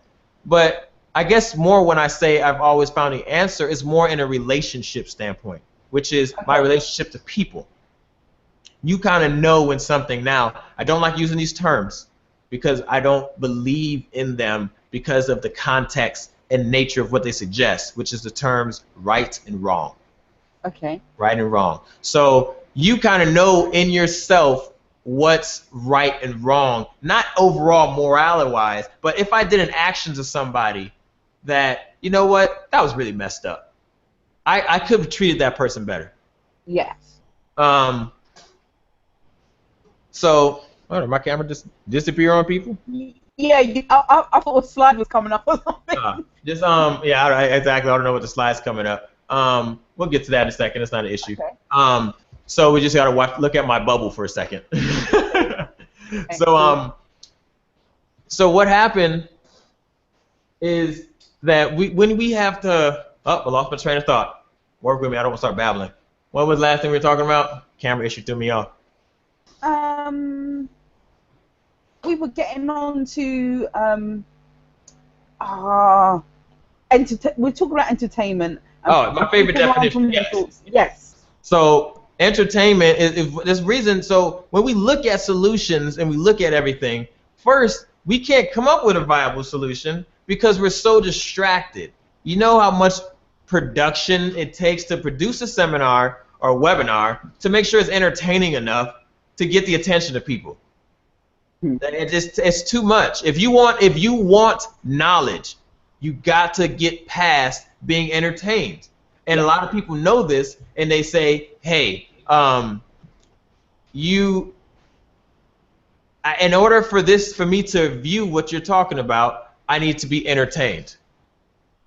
And I find it a different way around for myself because I think a lot. When I say I think a lot, I literally, sometimes my head hurts and I have to go and watch something stupid or listen to music just so that I can give my brain a rest. I don't look for stimulation from this stuff. This stuff is to give my brain a rest, to stop thinking for a moment. That's another thing. So what happens is that what I mean it, because I do the same thing for movies. Like I will go watch a movie because my brain is fried. Yes. And so entertainment, I'm not saying entertainment is bad. Like no one knows other two. I don't come across if that's what I meant, but I think sometimes we use entertainment in quotes differently. I use it sometimes to give myself a break from my thoughts, especially when I'm pondering on something that is potentially life-changing, or where the decision I make has a very big impact and I've thought it all the way through, and I'm thinking, but you know, when you come to a point where you've got to make a decision and the thinking time is over, that is where I take a little rest and say, all right, okay, if I'm going to implement this, these are the steps I need to take, and start focusing on that, and having something to shift my mind away from endlessly thinking in circles. That is what helps me, myself. Yeah, no, and I agree, because I have to do the same thing. I just do it to a major different, like what I had to do. My entertainment is knowledge. I enjoy digging into a dictionary. And no, a lot of it's funny that a lot of people, some people, not a lot of people, some people will quote Malcolm X and look at his accomplishments and say he read every word in the dictionary. Well, if you admire him so much, why don't you do the same thing? Yes. Because when you start breaking down these words, I mean, the light bulbs start going off, because you start to realize, one, your own flaws, that you've been assuming a lot of words. And that's why when you get people who are very educated, their vocabulary switches. And when you change in here, you cannot change without changing within. You will, guaranteed, if I can change your vocabulary, I will change your thought process. There's no other way. Otherwise, you're really, truly not learning. I can't get a bigger vocabulary and understand all the stuff and still go back and, you know, keep thugging. Now, granted, you have intelligent thugs. Now, I'm not, because when I say the term thug, I don't want it to be like that, just that stereotypical guy in the corner. You have some people just kind of a thug life mentality, but they are actually educated people. They're very intelligent, but that goes into social pressures and necessity and self-preservation. It's not as straightforward as people like to make any problem out to believe. And coming from a legal background, I'm not a lawyer, never went to law school, but having this legal background, I understand that every situation is about the details. And I mean the smallest detail. So in understanding that type of way of thinking, I have to think a certain way. So when I look at a situation, I can't just say, oh, it's because of that, and make these broad conclusions. It's without enough evidence. I got to know the details before I do anything, because if I don't, people will go to jail. So I have a lot more responsibility when it comes to what I say than the average person. And it also gives me liability, because depending on what may happen, when people talk about helping people, you could end up in jail for helping somebody. Not necessarily because helping them is illegal in and of itself, but that person may throw you under a bus. We've had it happen to us. One of the other trustees that in our group, he got a criminal case because of what happened. And then guess what happened to the person who was helping? What, it was a witness against Disappeared. No, he disappeared. Oh my goodness. And he stopped picking up calls and doing all. He disappeared. So we had to fight this criminal case for 3 years. So what was, okay, then if we look at on the principles that we looked at before, what was his credibility, or what was his, because we talk about the lack of responsibility, so what was his credibility in terms of what made you get involved with him, and, or what, okay, basically what I'm trying to say is, what could you have assessed better in him to see if he was a candidate to do business with? Because I think that's simply what people are trying to understand. How can I trust this person to do business and they're going to be honourable and act correctly regardless of what is happening? I don't know how you even answer that question. You know, that's the problem. That's when money gets involved, and this is where the contracts come in. Because really, a lot of people will come fronting, I'm going to gain your trust and try to usurp something from you under the guise of being a part of this community you're about, and I'm about the same thing you're about. And that's just not true. And you know, I had this one girl I talk to all the time, and she has a lot of ideas. Just ideas, but she has no experience in those areas that she talks about. And so she says, well, why don't you do this, and why don't you help people do that, and blah, blah, blah. And I could have that discussion, but because of ego and cognitive dissonance and psychology, there's no way I could ever break through and get to her mind that you have no idea what you're talking about. One, that's going to cause conflict because people don't like being told they don't know what they're talking about. But it's a simple fact that most people don't know what the hell they're talking about. Two, because you have no experience, you cannot relate to what I'm talking about. You've never, ever experienced anything on the level when I'm talking about help. And so it's hard for you to dictate to me that, well, why don't you do this and why don't you do that? I could explain it, but because your ego and because of that trifecta, that limiting trifecta, you won't hear a word I'm saying. And your ego is going to say, nope, nope, he don't know what he's talking about. He just shooting down my ideas, blah, blah, blah. And we can't have a reasonable discourse for you to understand why, because you're not trying to understand why. You just want me to co-sign with your idea on some level and say, yeah, you know what, I should do that. No. When you've been threatened with jail, we ain't talking about getting locked up for 72 hours because of traffic citation or something like that, a little incident. We're talking about years in prison. And until you've experienced the threat of years in prison from helping somebody, you can't relate on any level. So when people start talking about help, I'm like, oh, I want to help the community. You don't know what help is. There has to be sacrifice. So define help. Huh? Define help. Well, for one, that is a great question. That's a great question, because from the standpoint of the helper, here's where we have conflict. From the standpoint of the helper, no, actually, let's start from the standpoint of the person seeking help, the helpee. The helpee needs help in a certain area. So in order for that to happen, they must, one, ask specifically, explicitly for help, or two, put themselves in a position to be helped. But there is a third position that when I tell it to you, you're going to realize a lot of your friends and a lot of your family do it. And it has been done to you before. The third position is when someone brings up a topic in a manner that they want you to offer your help. So they'll say, oh, man, I really need some money. I really need some money, man. I'm just so broke right now. What am I going to do? Yeah, what am I gonna do, man? I just need like 20. I just need $100, and I can get this rent paid. I'm not sure where I'm gonna get it from. Now I've mastered the effect of, oh, well, okay, well let me leave to think about that then. Bye. Yeah. But that's the third type of person, and what it is that their ego will not allow them to ask for help. They want you to offer the help, but then there's just a problem.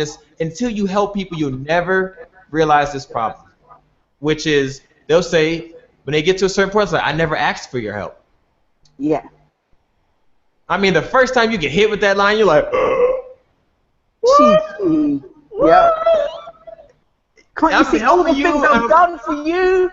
Yeah, and you're like, I didn't ask for your help, but you took it, which is a contract.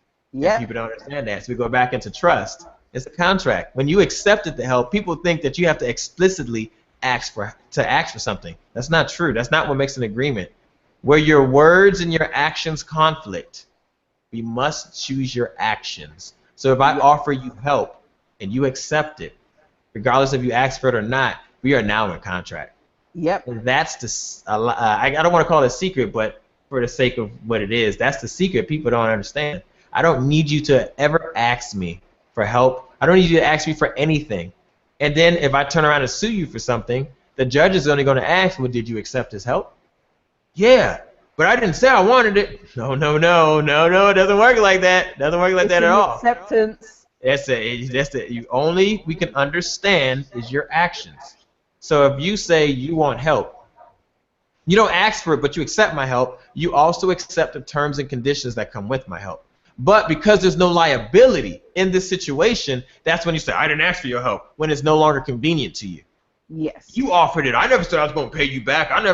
That's when that happens, and that's why we can't trust anybody. It has nothing to do with black people. It's people in general. Everyone does that. And so you start to surround yourself with people who are honorable. Yes. Honorable people. And then now we go back to community real quick. You'll see that when we start dealing, now that we've mentioned this, we start dealing with honorable people only, now we're creating a community. Because in a community, there must be boundaries. There has to be something that separates who's in the community and who's outside of the community. When we start talking about a sense of community, which we talked about earlier, I gave you the definition, but there is a kind of checklist to the psychology of the I'd like to hear that. Oh, I'm already ahead of you, girl. I'm pulling it up for you. Thank you. So I'm going to pull up an article. Here's one article that describes it very well. I think we have it in slides or article. I'm not 100% sure. But in getting to, going back, digressing again, because it's so much knowledge. That's why, Yes. even for hidden answers, it's like 8 hours. So like, I have no idea how we're going to smash all this knowledge into 8 hours. I was even thinking 10 hours. 10 hours. Like, it really would take a whole weekend just to give everything. But I think these series of hidden questions leading up to hidden answers is going to help with that. Because then we can lay a foundation. People can watch it over and over again and get in their head. And then we should make it a prerequisite. You got to watch these series to go to hidden questions, hidden answers. But anyway, let's see. What was my last point I was making? Entertainment, things like that. Sense of community, there has to be boundaries. Ah, okay, here we go. I was notified that my slide is on the screen. Okay, excellent. All right, so sense of community. In a community, you have membership. Now, this is a sense of community. This is different than the actual construct or the physical structure, the tangible aspect of a community.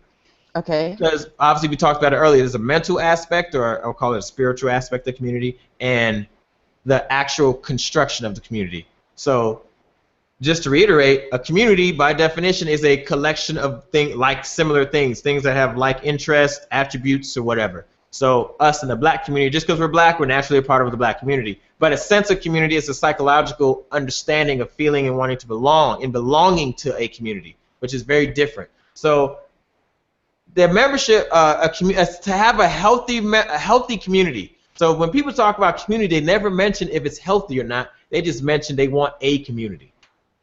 It's like someone who wants a relationship, regardless if it's good or not, because they've never had a woman and they just don't care if it's good or bad. They want to be in a relationship. Okay. So it's kind of along those veins. Which they soon don't want after. Yeah, exactly. Yeah. But we're going to talk. So same thing with community, because community is a relationship. It's a relationship with many people, but a relationship is a relationship. And we won't get talked on relationship, which I think is another hidden question seminar. But either way. Yes. So you have membership. In a community, there must be boundaries. So when we talked about dealing with honorable people, now I've limited who I'm talking about in my community. So yeah, you could be a black person, but there's a comma there. It must be black and honorable. You must meet all these criteria now to be in this community. So we have to feel emotionally safe. Can I talk without you being attacked? But the problem goes back to communication, is that when I'm talking and I'm not attacking you, do you interpret what I'm saying as an attack without first clarifying to make sure that I'm not attacking? Yes. That's where the online community overall, in totality of the world, people online, this is the most made mistake, is that text lacks tone. Yes. So in any type of typing, people will start attacking you, saying, oh, you're attacking me. Or when you say a word, because it's coming from your private dictionary, they may have a different connotation about the word. And so we don't feel emotionally safe. And that's why everyone's talking about safe spaces and things like that, and SJWs and social justice warriors, whatever. Anyway, that's a whole different subject. So we have to feel emotionally safe. So whether it's the barbershop that we can go in, or it's community church, or it's the neighborhood gardening club. Those are communities because they have like interests. You know, barbershops, cutting your hair, and I want my hair cut. There we got a community. And I come here every Saturday and we talk about politics. That's why the movie Barbershop was so popular, because that is what happens. That's where we do our consulting and counseling and things. But there has to be boundaries, because obviously you ain't going to find many white people in a barbershop. No. There are white barbers who cut black hair, but they are kind of the exception. Huh? Yeah, they're just, I don't know, I don't see that community aspect to them. They're sort of in and out. Yeah, they are kind of in and out, but I'm saying just it's kind of there. But there's a membership there where we can draw a line where we exclude people. That's all I'm trying to get at. Yes. And I feel emotionally safe there, where I can talk about something. So that by definition, a sense of community, it may not be an actual community, even though it still is. It's a bunch of people who want their haircut. That's a community by definition. A sense of community is still there because I do feel emotionally safe at a barbershop. If you say something out of line, people are going to correct you. So emotionally safe does not mean a safe space. Let's not confuse it with this new age idea of safe spaces. I feel emotionally safe that I can express my grievances without someone saying, get over it. Mm-hmm. You know, slavery's been over for 400 years. Like, come on, people. No. So the next is a sense of belonging and identity. So we say the black community, yeah, we belong to this in totality, a collection of black people in a foreign land. I guess that's more accurate. And we said we're going to stick with London for now. So the black community is this small percentage inside of this minority, a majority, the small percentage. In the UK, black people are 3%, which was surprising to me. Because 13% in America is the population of the black community, and that's pretty small, but 3% is, I mean, that's super small. Yeah. So you have a sense of belonging, and you identify with. And most people identify with hip-hop is one major identifier of the music we listen to and cultural things and identity and the way we dress, which has now been turned into the word urban, but really it's black people. And whether it's cultural appropriation and all that stuff, we're not going to go there. I understand those topics are there. I want to make sure, like, I understand all these things. I don't use my words loosely, but we just don't have time to cover those other topics. If people want to leave questions and comments, I will answer as many of them as they can throw at me. But right now we ain't got time. And there's also a common symbol, which is sharing creates a strong sense of community.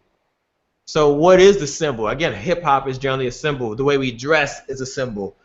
Thugs have their own symbol because that's a different community. They get thuggish with each other and do whatever. I don't know. But that is one part of community. Mm-hmm. So next we have influence. In a community, what is I need to feel that, let's just read it. The second element is influence, or a sense of mattering. It has to work both ways, with members feeling like they have influence over the community and the community having influence over its members. So in a community, to have a strong sense of community, which is really a healthy community, do I feel like I influence the black community? So when you say it in that term, the answer would be no. Nope. No, not at all. Because we have to separate this idea of community, physical and emotional. Because we're talking about it in an emotional way, so we're talking about the sense of community because we're talking about a sense of belonging.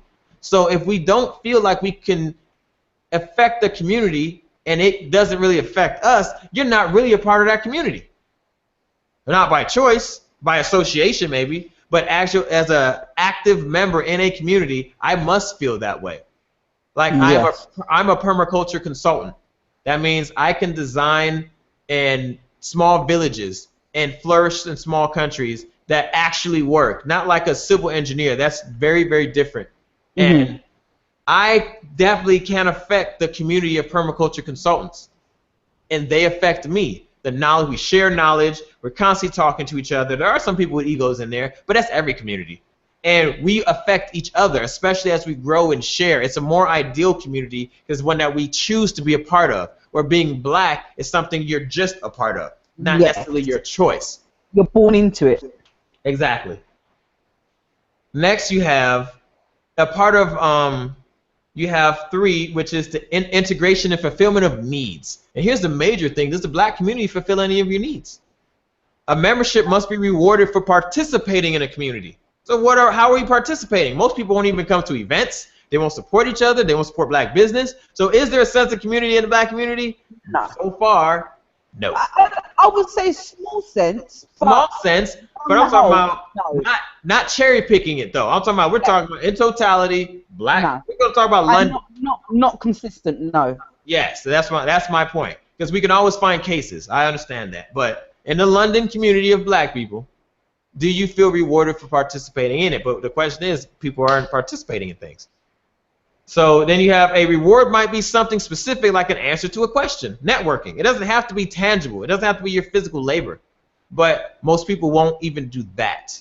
Or could it be something a bit more intangible like a sense of belonging, a support network, thoughtful conversation, inspiration, etc. Now let's say the people who are listening to this webinar right now, that is a community. They want a sense of belonging. There is a network that you can tap into, and it's thoughtful conversation. Like we're having a thoughtful intellectual discourse between each other to try to resolve and get to the bottom of these quote-unquote community problems. So that it doesn't take much to fulfill needs, but they still need to be fulfilled to have a strong sense of community. And the next one is a shared emotional connection. All healthy communities have a story. Members will have a history of experiences together and the belief that they will be more experienced together in the future. Now, we've had a lot of tragedies. Right now with the Black Lives Matter movement, they focus mainly on these cop killings and brutalities and things like that. But that's just one thing that is shared emotional connection. And you have Hurricane Katrina. Even though you guys in the UK didn't experience it, you know all about Hurricane Katrina.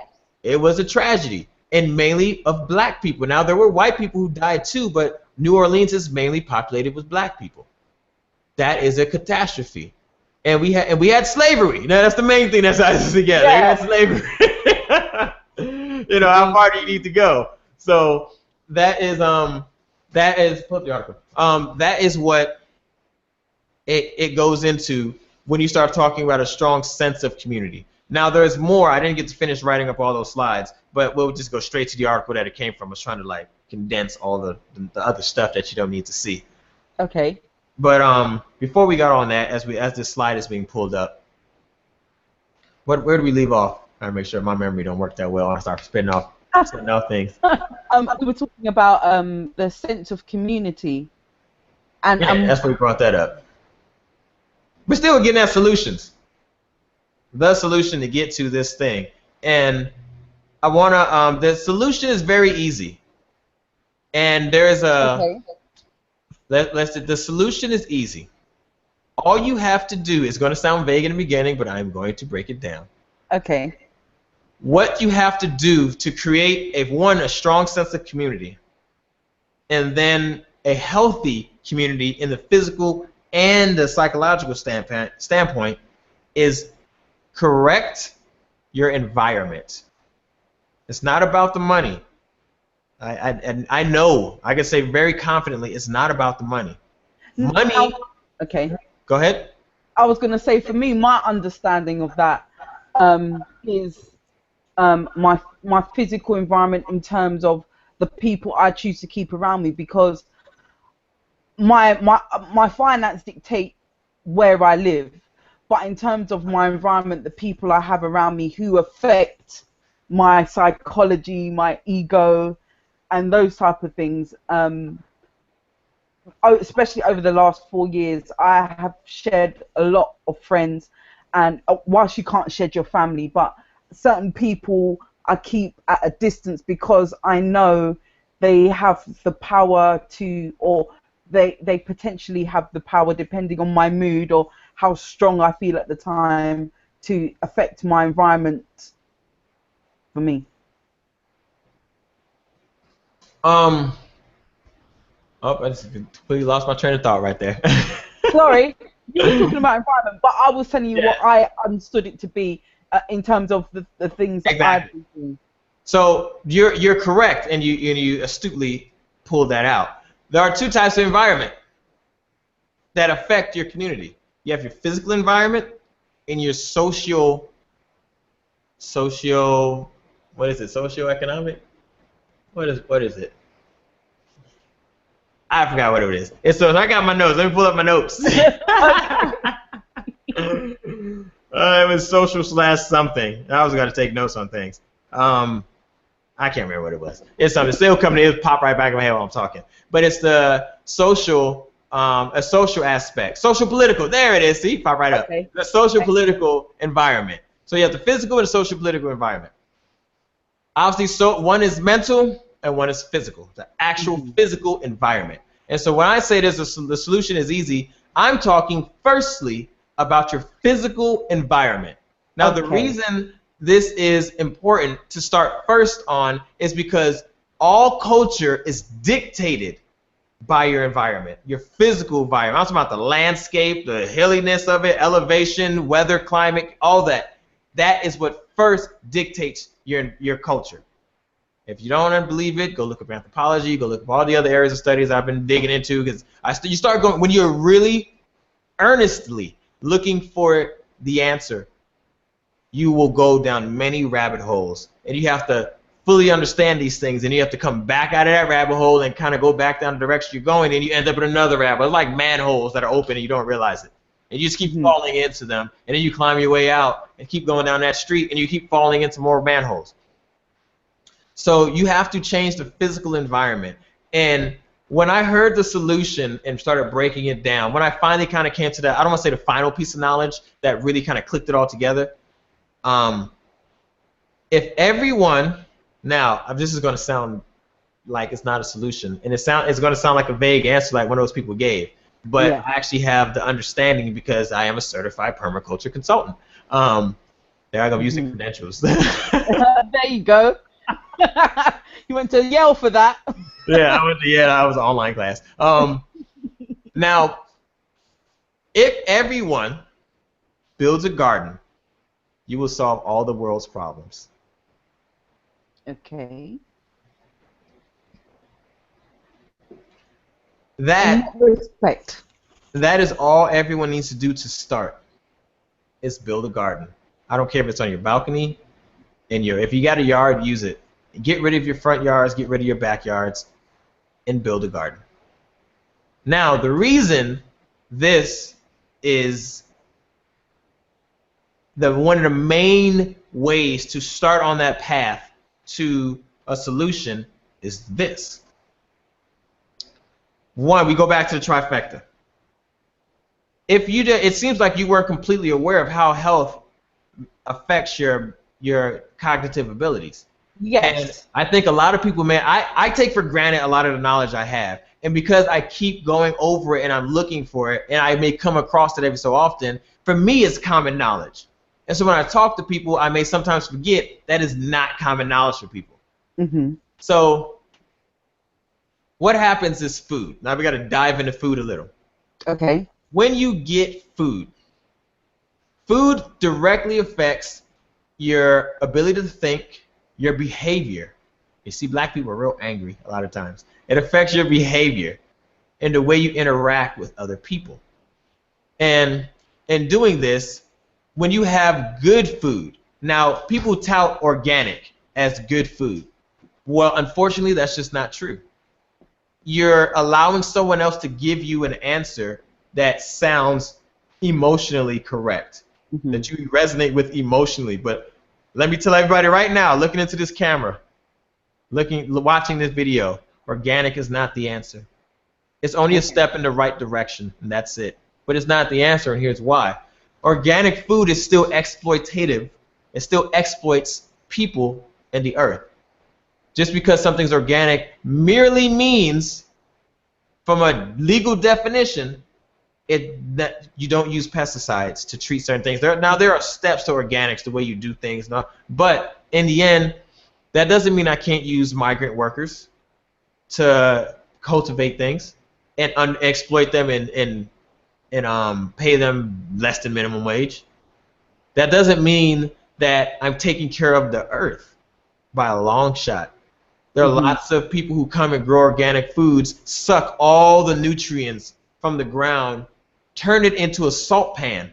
And when something turns into a salt pan from irrigation and the salts in the water go into the ground, it creates a salt pan, and then nothing can grow, and it almost takes 100 years to undo that.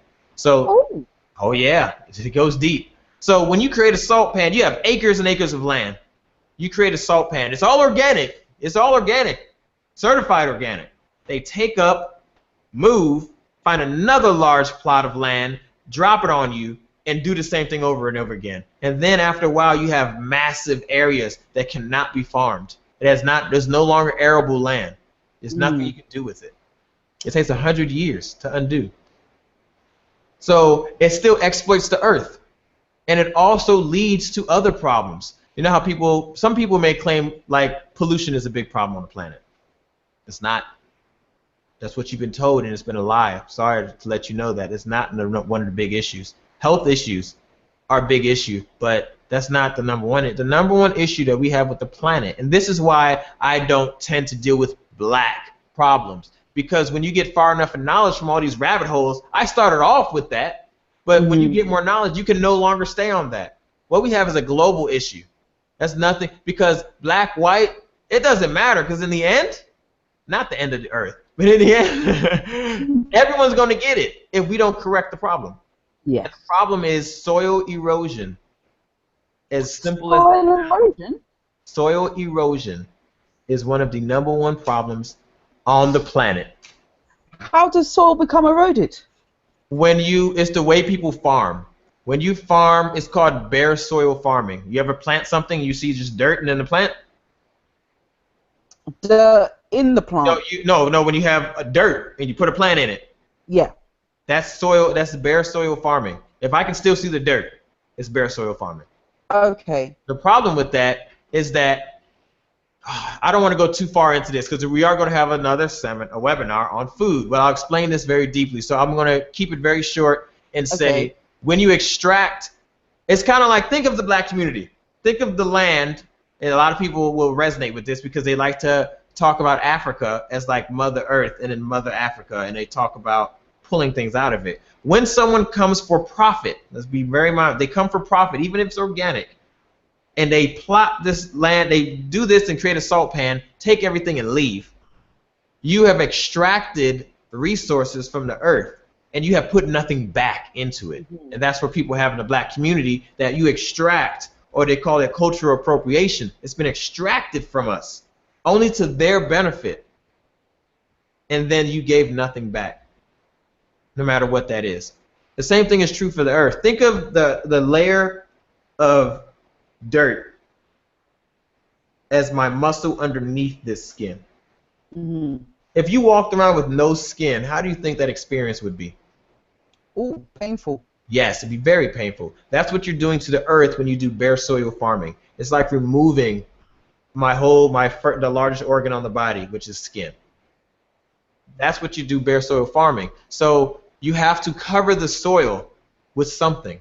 It creates better irrigation. You use less water. You don't create salt pans because there's no salt like that. When you irrigate, you have all the minerals in the water, and it goes on and on and on, blah, blah, blah, blah, blah. Either way, How do you mean put something on top of the soil? Like, they have lots of things. You have ground cover. You can put ground cover. You can put straw. You have mulch. And it just cover the soil up. Cover it up. It has so many benefits. I thought that was the soil in its natural state. There is no area on the planet where soil is naturally bare. Okay. Okay. Everywhere, if you look at prairies, it's covered in grass. And prairies only exist. Grass is unnatural. Let's get that out the way. As a permaculture consultant, most of us hate grass because it is one of the leading causes of pollution on the planet. How? Oh, yeah. This is why we're going to get into this on food. It goes out the earth. How can it seems so, but think of it like this. Lawnmowers are not regulated. Okay. Cars are regulated in emissions. You know what a lawnmower kicks out in terms of emissions when you run it for an hour? You got a car running for, 20 cars running for an hour is what a lawnmower kicks out by itself. Okay. And then you have to put chemicals on your grass to keep it green. You have to keep it you have to keep it natural in an unnatural state. Grass is not a natural occurring phenomenon in nature. There are only few places when meadows occur. And they occur for very specific reasons based on the way the animals have cultivated the land. And they generally with beavers and dams. And they create a very shallow body of water in which it grows. And then you have meadows. That's where those come from naturally. But outside of that, there's not many places that have just grass. Grass is not a natural thing in the state in which we use it. Grass is natural in and of itself, but for it to be healthy, we have to put chemicals on it. Well, guess where those chemicals come from? It's petroleum-based chemicals. Guess where the petroleum is coming from? Plants that are pushing those things into the air that are fighting regulation at every turn. Guess where you got to put lawnmower? The lawnmower is unregulated. You got to put gas in that lawnmower. You have to get a whole industry to get that plastic bag that puts those chemical fertilizers inside to the store. That takes trucks and distribution. It goes on, and this is why this is one of the unhealthiest things. But then your kids play on that grass. I mean, you got the nerve to put your kids on that chemically induced grass. You're killing off all the organisms. You're killing off everything that goes along just to make your grass green because your ego says, hey, we need green grass to have a certain status quo. See, but that's why in Barbados, I think they've got a natural grass, but it's like a spongy grass. It's more like a kind of moss than an actual grass. But on the top, it kind of looks like grass, but when you step on it, your foot really sinks in it. And I love that grass, but everyone wants this other grass that's not natural to Barbados. Yeah, and what it is everyone trying to keep up with the. Okay, see, I'm trying not to go down this rabbit hole because it's there. Sorry. Grass, the front yard came from Europe. With the kings and queens used to have these big, massive lawns that were maintained by their slaves. So everyone wanted to mimic the kings or the royalty of time, and they started putting front yards. That's where the front yard came from. That's the history of the front yard. And grass, just having grass. And it was a measure of wealth. That's this big old front yard I had. And you had slaves to do that. Now everyone has it, and we use lawnmowers to maintain it. And those things, they kick out massive pollution, and the whole industry is about pollution. And the other problem is grass only extracts from you. It gives you nothing. You could say, oh, I have a place to relax. Listen, how many people actually use their backyard? All of it. You may go to a section of your backyard and use it. But I mean, all your backyard. You don't. Most people do not use all their backyard unless they have a very tiny backyard.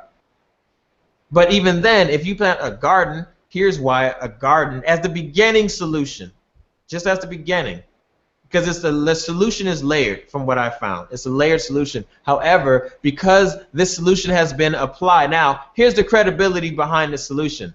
There are countries in Africa, very small countries, that you've never heard of, that started off like this and now are flourishing as a country. Flourishing.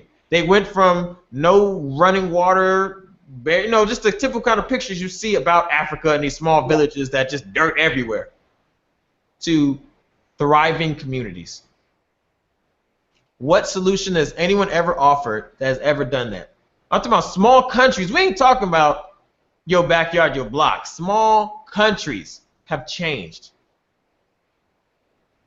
Where do you find that solution? I'm looking for answers, not emotional justification. That's where you go and look. You find out who's doing the best, and you go and emulate them.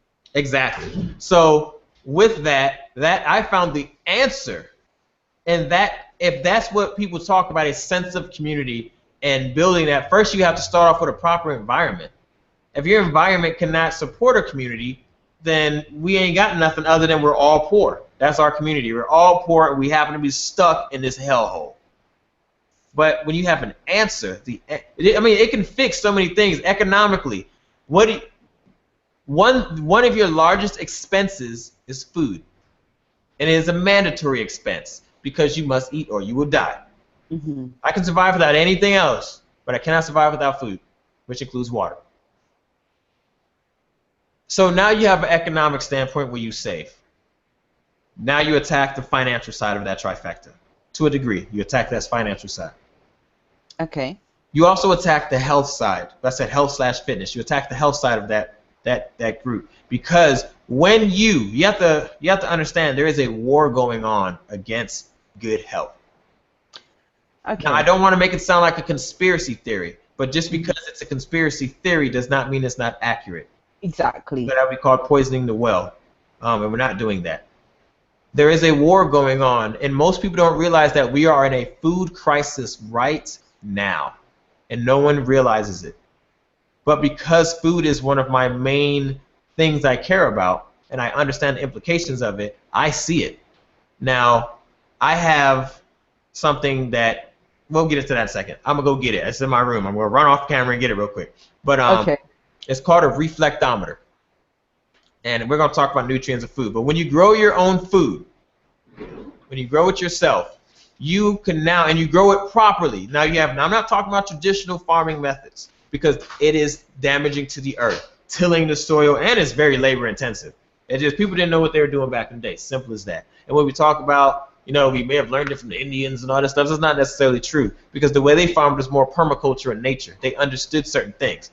So okay. I'm not talking about traditional farming, getting down, back-breaking labor and getting that done every time. That's not what I'm talking about. So,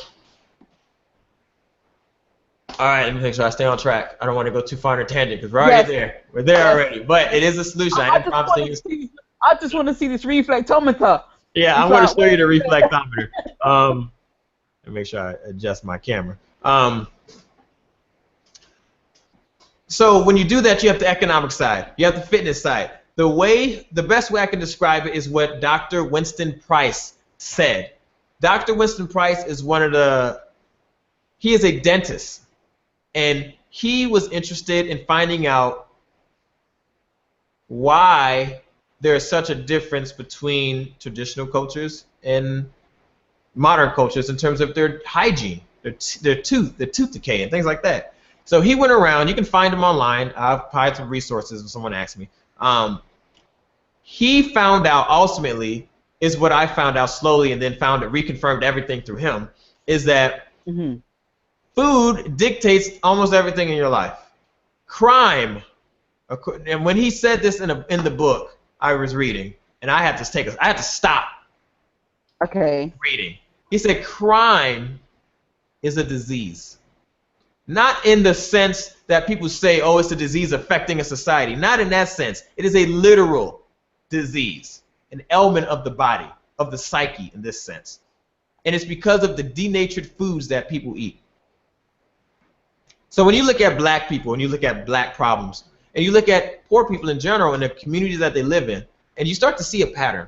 It's a psychological pattern. And it's surprising because of the scope in which psychologists and psychiatrists or people in the mental sciences deal with. They're trained a certain way so they can't see it. They look at, you ask a chiropractor what the problem is, he's going to find it in your bones, in your alignment. You ask an MD, a medical doctor, for internal medicine, what the problem is, he's going to find it in your organs, right? A chemical imbalance. You find it in some spiritual healer, he's going to say your spirit is out of line and your chakras are not lined up or whatever. He's going to find, everyone has a very narrow scope of understanding. I have none of these limitations. I just want to find an answer. I don't care where I get it from, as long as I get an answer. And when I started to piece everything together, I started to realize very quickly, and he had the evidence to prove it. He had a traditional family, and he had a traditional family. When I say traditional family, that means not in a modern society. They live in small villages, not huts. When I say village, that doesn't mean a hut like you see in Africa. It's like the old house on the prairie kind of villages. You have these people that live together, they do things, but it's not modern like cities and big cars and all those other things. And they have to process their own foods, and they grow their own foods as a survival method. Even if they do have a town square where they can get it from. So I almost think medieval. I'm trying to paint a picture when I say traditional, but you know what? Okay. Google it.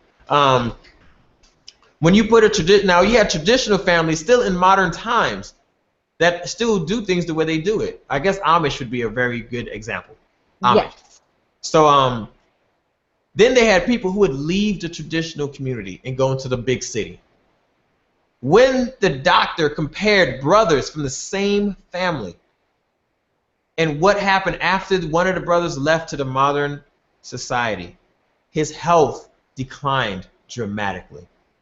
The tooth, the malformation, and the degenerative issues that he had to deal with is because of the foods he was eating. That's the only difference between the two. You find twins that do the same thing. Because they're almost identical, and you have all these issues that you don't see in traditional societies. Where have you ever seen Amish people going on mass killings and sprees and crime all over the place? I mean, they barely have cops. But you can look at the way they eat. And Dr. Winston Price, he went from country to country to country. So it's not just I have one small example. I went all over the world and found a pattern, a very clear pattern. And depending on the foods people ate, you could see at birth, which is a very common thing to know. I can tell if you had proper nutrition as a child in fetal. I think it's called in fetal when you are in the womb. And when in your developing years, if you were properly nourished by the deformations. The word ain't coming out. The areas deformed on your face. Is your face symmetrical? As people say, oh, no one's face is symmetrical. Yeah, whatever. I've seen these pictures. These women are beautiful. Not beautiful in the sense that, oh, my black queen, blah, blah, blah, look how beautiful they are. No, I mean, aesthetically, They have perfect teeth.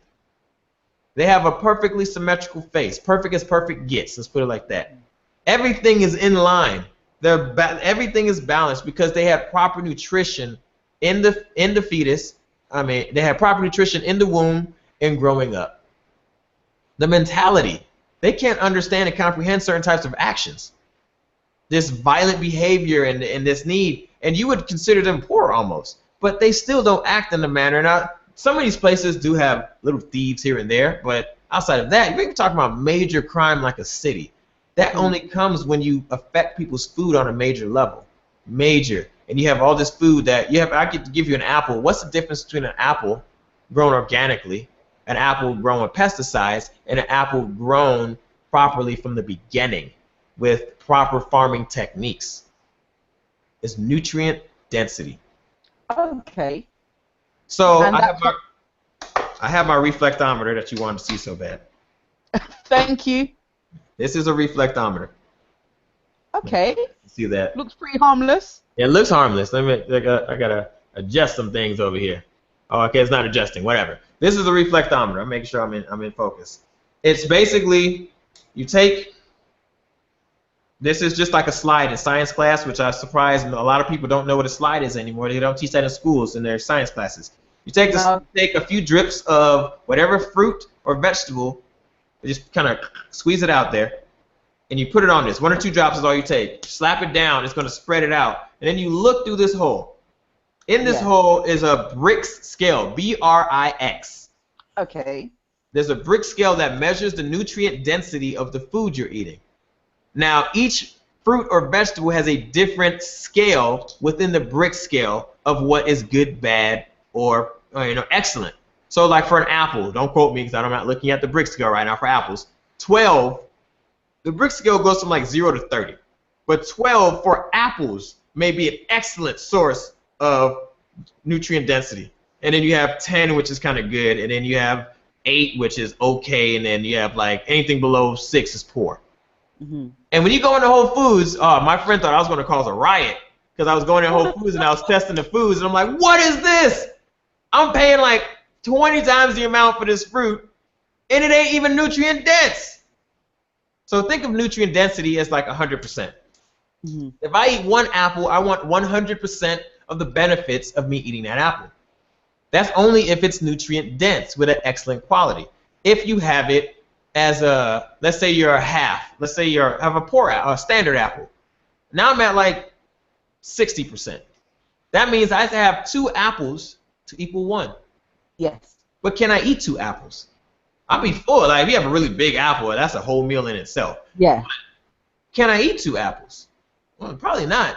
And if everything I eat is half of what nutrient-wise it should be, am I getting everything I need? Because the human body is a high-demand thing. We take a lot of maintenance. And so if we don't maintain that, we start to fall apart. And this is where diseases come from. So it could be said that most of the diseases, which a lot of famous doctors that are not, kind of non-traditional MD doctors say, a lot of diseases can all be said they can all start from a form of malnutrition. So while people are eating a lot, that doesn't mean you are having the nutrients you need as a human being, which is quite heavy. Now you look at gorillas and cows and lions. We always want to compare ourselves to these great animals. You know how much those things eat a day? No. A lot. Lions got to take down a whole buffalo or whatever it finds, and it's going to eat and feast and get everything it needs, and then it's cool. Gorillas almost I don't think they eat their weight in bananas. They eat a hell of a lot of food though. I mean, they eat a lot of food to maintain that. And then we, with our cerebral cortex giving us the ability to have this conversation, brain power, we have to feed that. And when you look at these traditional villages, don't understand or even have a word for the word tooth decay, or cavities as we like to call them. The tooth decay rate in some of these villages was 0.03. Uh-oh. They did not understand what you meant when you said tooth decay. There was no word in their language for it because they don't experience it. So why, with all the technology we have, all the knowledge and understanding, and a doctor who published this, Why don't they teach that? Marketing. No, it's not marketing. It's war. It's war. Yeah. It is marketing too, because I have to convince you that you need that whiter smile when in nature, people's teeth aren't white. They're like a beige. Yeah. And by contrast, they may look white, but people's teeth are not white in nature. They get very close. Some people have very close to white teeth, but they're not white because white looks chalky. And you smile, you like someone drew your teeth in with crayons. Like that's what your teeth would look like. Okay. So that's just not, it's not the case. But my point is, going back to the solution, when you start a garden and you start growing your own food and you do it with proper techniques to get the proper nutrient density out of it, you don't need to eat as much. You can think now. You can actually think and reason with each other. So when people start saying black people don't do this, black people don't do that, you got to, because they don't have enough knowledge to understand, well, let's look at the diet. Yeah, we eat and we claim to eat healthy. And what's healthy is, here's another issue, people. If you're eating granola and eggs and boiling eggs and soy and all that, that's not healthy. Sorry to burst your bubble, but it ain't healthy. I'll throw out my eggs after this then. Well, it's not, see what the thing is, it's not the eggs in and of themselves, it's the source of the things you're getting. And it goes back to the same apple. Where did it come from? And you got to get serious about food, but you can't just tell someone, go grow a garden. Go start a food co-op. No. You got to understand where that food comes from. Where did the farmer come from? How does he farm? And what is he doing to our food? Mm-hmm. Well, you can do that in a co-op because not everyone has time to garden. I understand that. It is still a viable solution because there are people who have time to garden. There are people who would be happy to do nothing but garden. And I'm one of those people. You can have the society. Yeah, you get my plot of land, and I'm out. I don't need all this stuff. The more I learn, the more minimalist I come. Like, I don't need it. Like, I have turntables, and I got a piano behind me, and you see my drum, and I got bass guitars behind me, and my capoeira stuff. I got a bunch of things. But really, that's minimal. I don't need much more than that. Now, obviously, all this equipment that we're filming with, but I don't need much. Everything else, I'm good. I don't need to pay for anything else. I don't need all the gizzits and gadgets and whatsits and who's nots. I don't need all that stuff. But that's me personally. Everyone has their own thing. But a garden is the first step. And another success story to prove that these things work, that a garden is the start of the solution to all the problems in the world, really, is when you have community gardens. If you look up successful community gardens, they turn neighborhoods around. When people know what they're eating, they get involved in that. It goes to that community again. I'm investing, and I get something back. I get good health. I know where my food comes from. When I cook a meal, if some people can't cook, it's not because they're actually bad at cooking. It's the food that they use sucks. They've never tasted a real tomato. Yeah, you've had a physical tomato, but not one that kind of grows wild in nature. Like, this is how a tomato tastes when it has all the nutrients, because nutrients is a direct indicator of taste. I mean, taste is almost a direct indicator of the nutrients in your food. When you have one of those apples that is just amazing when you bite into it, that's because it is likely nutrient dense. Huh? And then you get the really bland ones that have exactly. And if you take this reflectometer and you look at a bad tasting apple versus a really good tasting apple, you will generally see that the good tasting apple is nutriently dense. It's almost a direct indicator of the quality of the food you eat. So, you can that's why grass-fed cow, grass-fed things are so important. Real milk. People have been fooled through marketing that raw milk is bad. How do you think we've been here for centuries before we had pasteurization and homogenization of milk?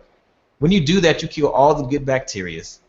And you actually, from my research that they buried this study, commercial milk may be the leading cause of diabetes in black people. Yeah, but the thing is, I understand why they do it, because I think they're doing it as a result of the commercial farming methods that they use now, which result in, and the things that they feed the cows. Because I saw a program about how the feeds that they give them isn't natural to them, so they have a lot of E. coli in their stomachs and stuff. Yeah, they got a bunch of things in their stomach. Yeah. When you, it So kind of goes that's back to why what people say. it It would kind of make goes back to sense. people saying you are what you eat. Yes. And what you eat will have a direct effect on your almost your genetic makeup. And they have tests because a lot of the things that people eat, at least in the modern world, is corn based, but they're Yeah. genetically modified corn. You have your corn syrups, and if you look in the packages, there's corn everything, and corn is everywhere. And they have machines that will take a strand of your hair and see what you are mostly made up of, which will be corn. Not corn in its physical sense, but the structure of corn will start to take over your genetic code, literally. And that's, if it's genetically modified, then that's unnatural, and our bodies are going to respond to it in ways that it doesn't. It's going to try to adapt, and then we have cancer. Yeah. When the body can no longer adapt, it breaks down. That's where disease comes from, and conditions and things like that. It starts breaking down because it can't adapt anymore to what's going on. That's why you can get away with so much. The human body is so resilient, but it's such an amazing thing, but we take it for granted, and we keep throwing bad things because of marketing in the modern civilization. We look for instant gratification. If I don't see, I eat this ice cream and I'm like, oh man, insulin shock, it hurts. You're not going to stop eating it. You're going to keep eating and eating and eating. And guess what your body's doing? Adjusting and adjusting and adjusting. So you can't really see what's happening because you're looking for instant gratification. But when you find out what happens, doctor says, oh, you got diabetes. What? What do you mean? Duh, what do you thought was going to happen? It doesn't happen instantly. That's the problem. Stop looking for instant gratification. And same thing with fixing the black community. Now, I will say this. While it's not instant, as close as instant can get, if you gave me a community, I can likely turn it around in 3 months. Don't care what condition it's in. 3 months, I can turn it around with everything that obviously that's everything. We need more time. That's why Hidden Answers is there. 3 months, I'll turn a whole community around. And all I need is about 10, 15 people dedicated. See, the problem, another problem that people have is that they keep trying to get the masses on board. But if you look at your history that everyone likes touting about history, never in the history of the world did it take masses to make the change. Now, I'm not saying, now let me make sure you understand me correctly. There's something called critical mass that moves things. But that critical mass had to start somewhere, and it starts with a handful of people. Never have people just spontaneously said, you know what, we need to move this direction, and then everyone starts changing. It doesn't work like that. There's always a few people, a handful of people, that start a movement, and they start moving in a direction, and then people start to join them, and they keep going, and then more people start to join them, and to the point where it gets to critical mass, and then it looks like, because people have selective perception, the same thing they do with movie stars. They look at the success without looking at the hard work behind the success. That before they were famous, they were busting their butts for 15, 20 years to get to this point of success. Seems like, oh, they're lucky, they're famous, they can do that. Yeah, most artists would tell you, you know how hard I worked to get this fame so I can get the money, and then you think I owe you something? When I had these events, you never came. You never showed up because I had to have celebrity to show up. But some people took a chance on me and said, you know what, this person is really talented. I'm going to start following them. And then that builds, but you have to keep that going. It's the same thing with the community. No one's going to come and just fix your community.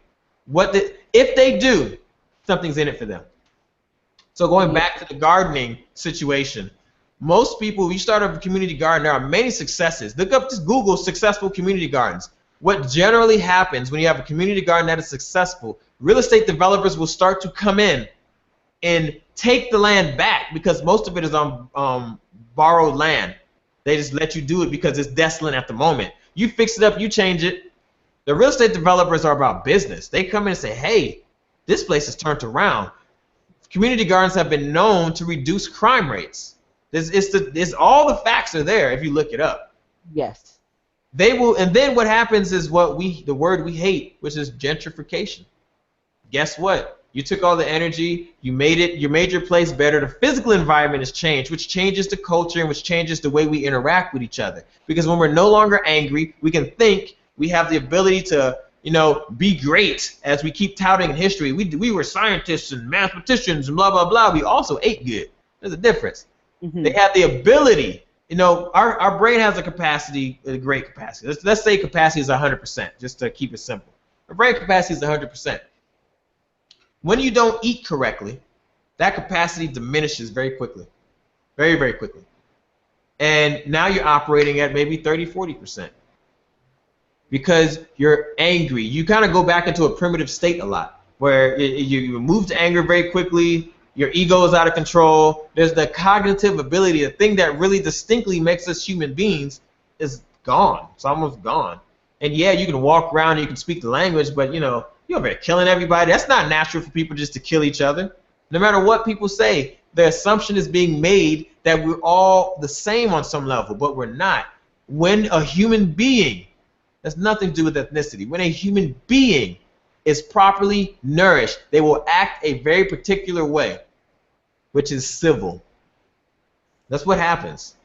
Regardless if they don't, civil doesn't mean courts and suits and all this other stuff that's surrounded by that word. Civil is just the way we treat each other. Yes. That doesn't mean everyone likes each other. I'm not painting a picture of a utopia. There will be relationship issues, people not getting along. However, there will be fewer and far between, because you don't have, your ego will be in control. The relationship can be easier because we can actually talk to each other, not at each other. And so now you start solving relationship issues. A lot of people want to say the problem is the black family or marriage and all the other stuff. Well, those are only relationships. So let's get away from the titles of the relationship and look at the relationship itself. If one human being cannot fully cognitively function and the other one can't fully cognitively function, and you put them together, what do you think is going to be the outcome? It's not going to be good. No, it's not. No. Well, I think that's a good way to end this webinar. It's been very in-depth.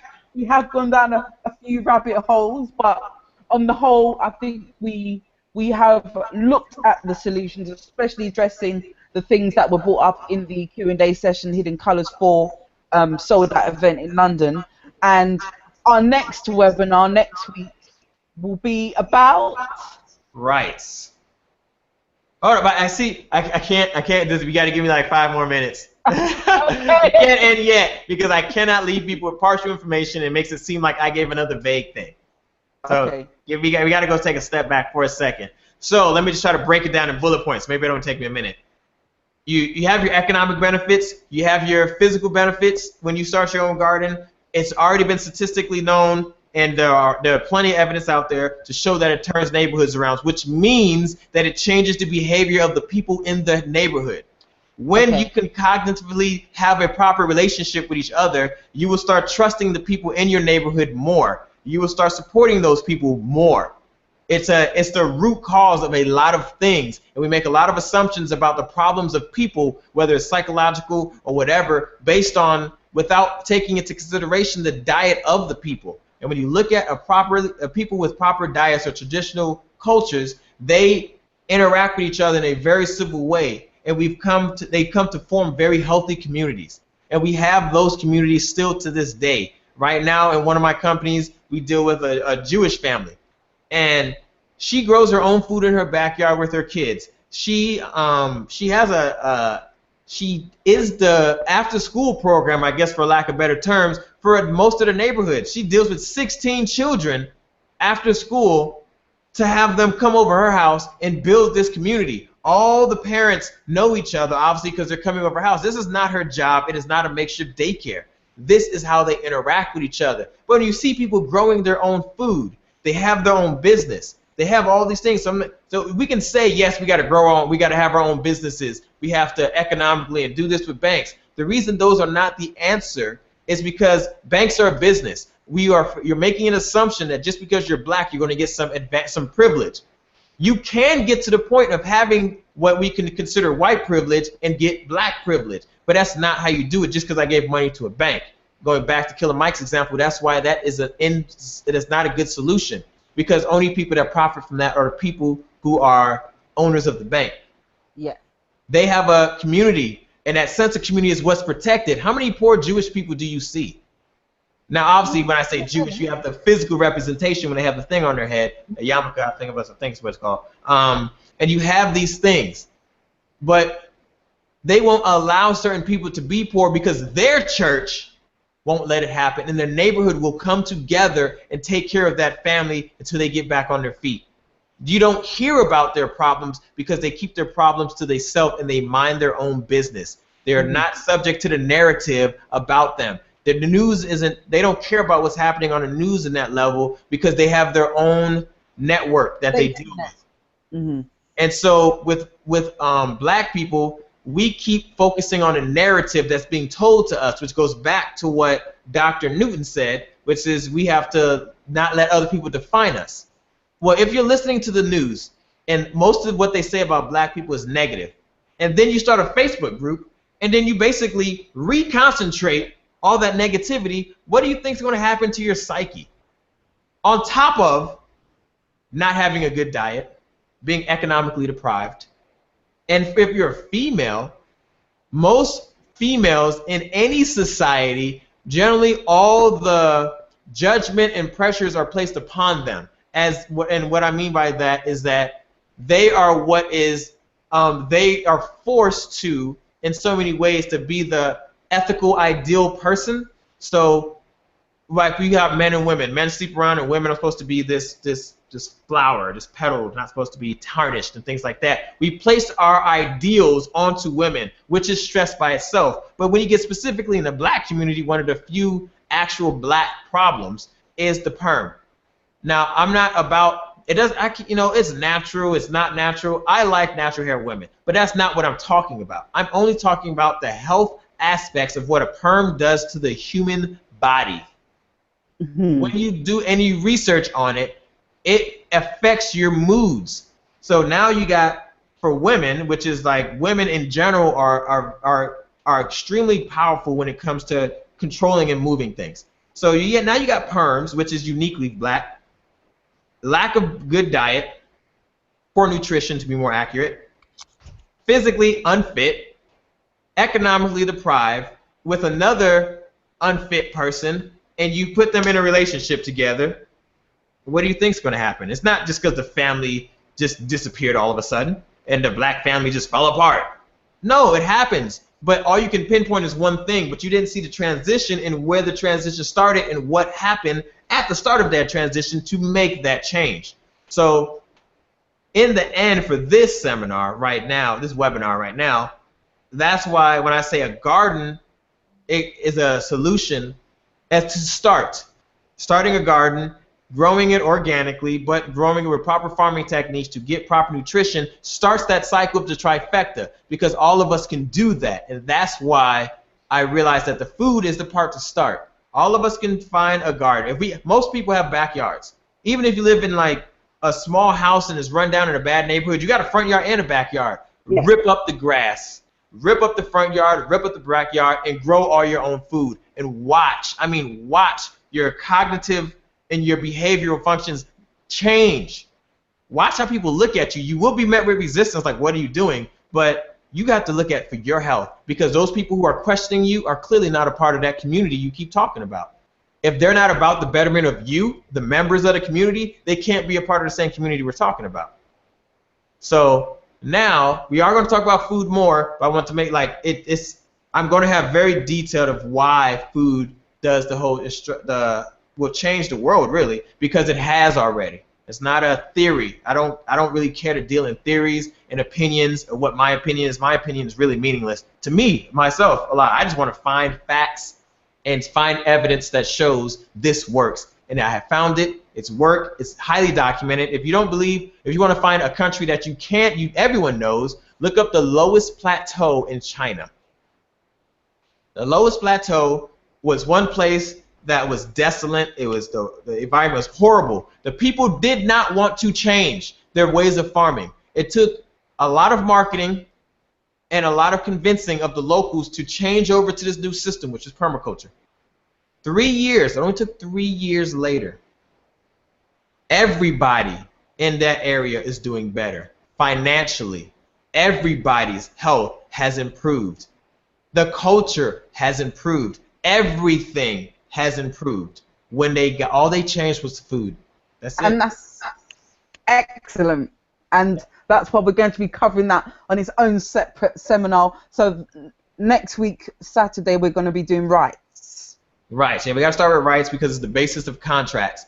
And if you don't understand rights, when people are doing things to you and you don't understand a contract that's being involved, because you have two types of contracts: explicit, which you know it's there, and implied, which is kind of what I was saying about your actions. It's an implied contract. If you don't understand that, and you don't understand where rights come from and when they are violated truly, and when you actually contracted them away, you realize that what you were emotionally yelling about was just flat out wrong. And where rights come from and who has the right to dictate them and all this other stuff, that's not how it works. And when you do some basic research on rights, which I'll give you sources, I guess, during that webinar, you will see how rights actually work and how they play a major part in your everyday life to the smallest thing you do that you never paid attention to before. Excellent. I think I'm going to look forward to that next week. But thank you, First Trustee, for today's event, and we shall be back next week, Saturday, same time, 1700 hours, BST, British Summertime. Yeah. We got it wrong last time. Meantime, yeah, I acknowledge that. My faux pas. It's all right. We make mistakes when we move forward. Again, failure leads to success. And we definitely failed on that one. That was a clear failure. Our success this week. Yeah, and then if anyone has any questions about anything I say, I guess they can email you, and then you can just forward it to me, and I will answer every question that someone sends to me. So we can do a little section at the beginning before we delve deep into rights to cover any questions that have been raised for this segment. Well, I don't know if it's this, just in general, if they have questions, I can answer, because I think we'll go too far off topics if we start talking about rights and we get into what we talked about here, because food and health and the way it affects everyone in community and relationships is a very deep subject. And while people don't need to know all the details, I only gave those details as a reasoning as to why it is a viable solution, because it's actually a solution already, and this is just the science behind it. But all you need to know is go grow some food. That's all it comes down to. Go grow some food. Excellent. Okay then, well, thank you, First Trustee, and we shall resume same time next week with rights. Yes. Okay, and thank you everyone for tuning in, and we will see you next week.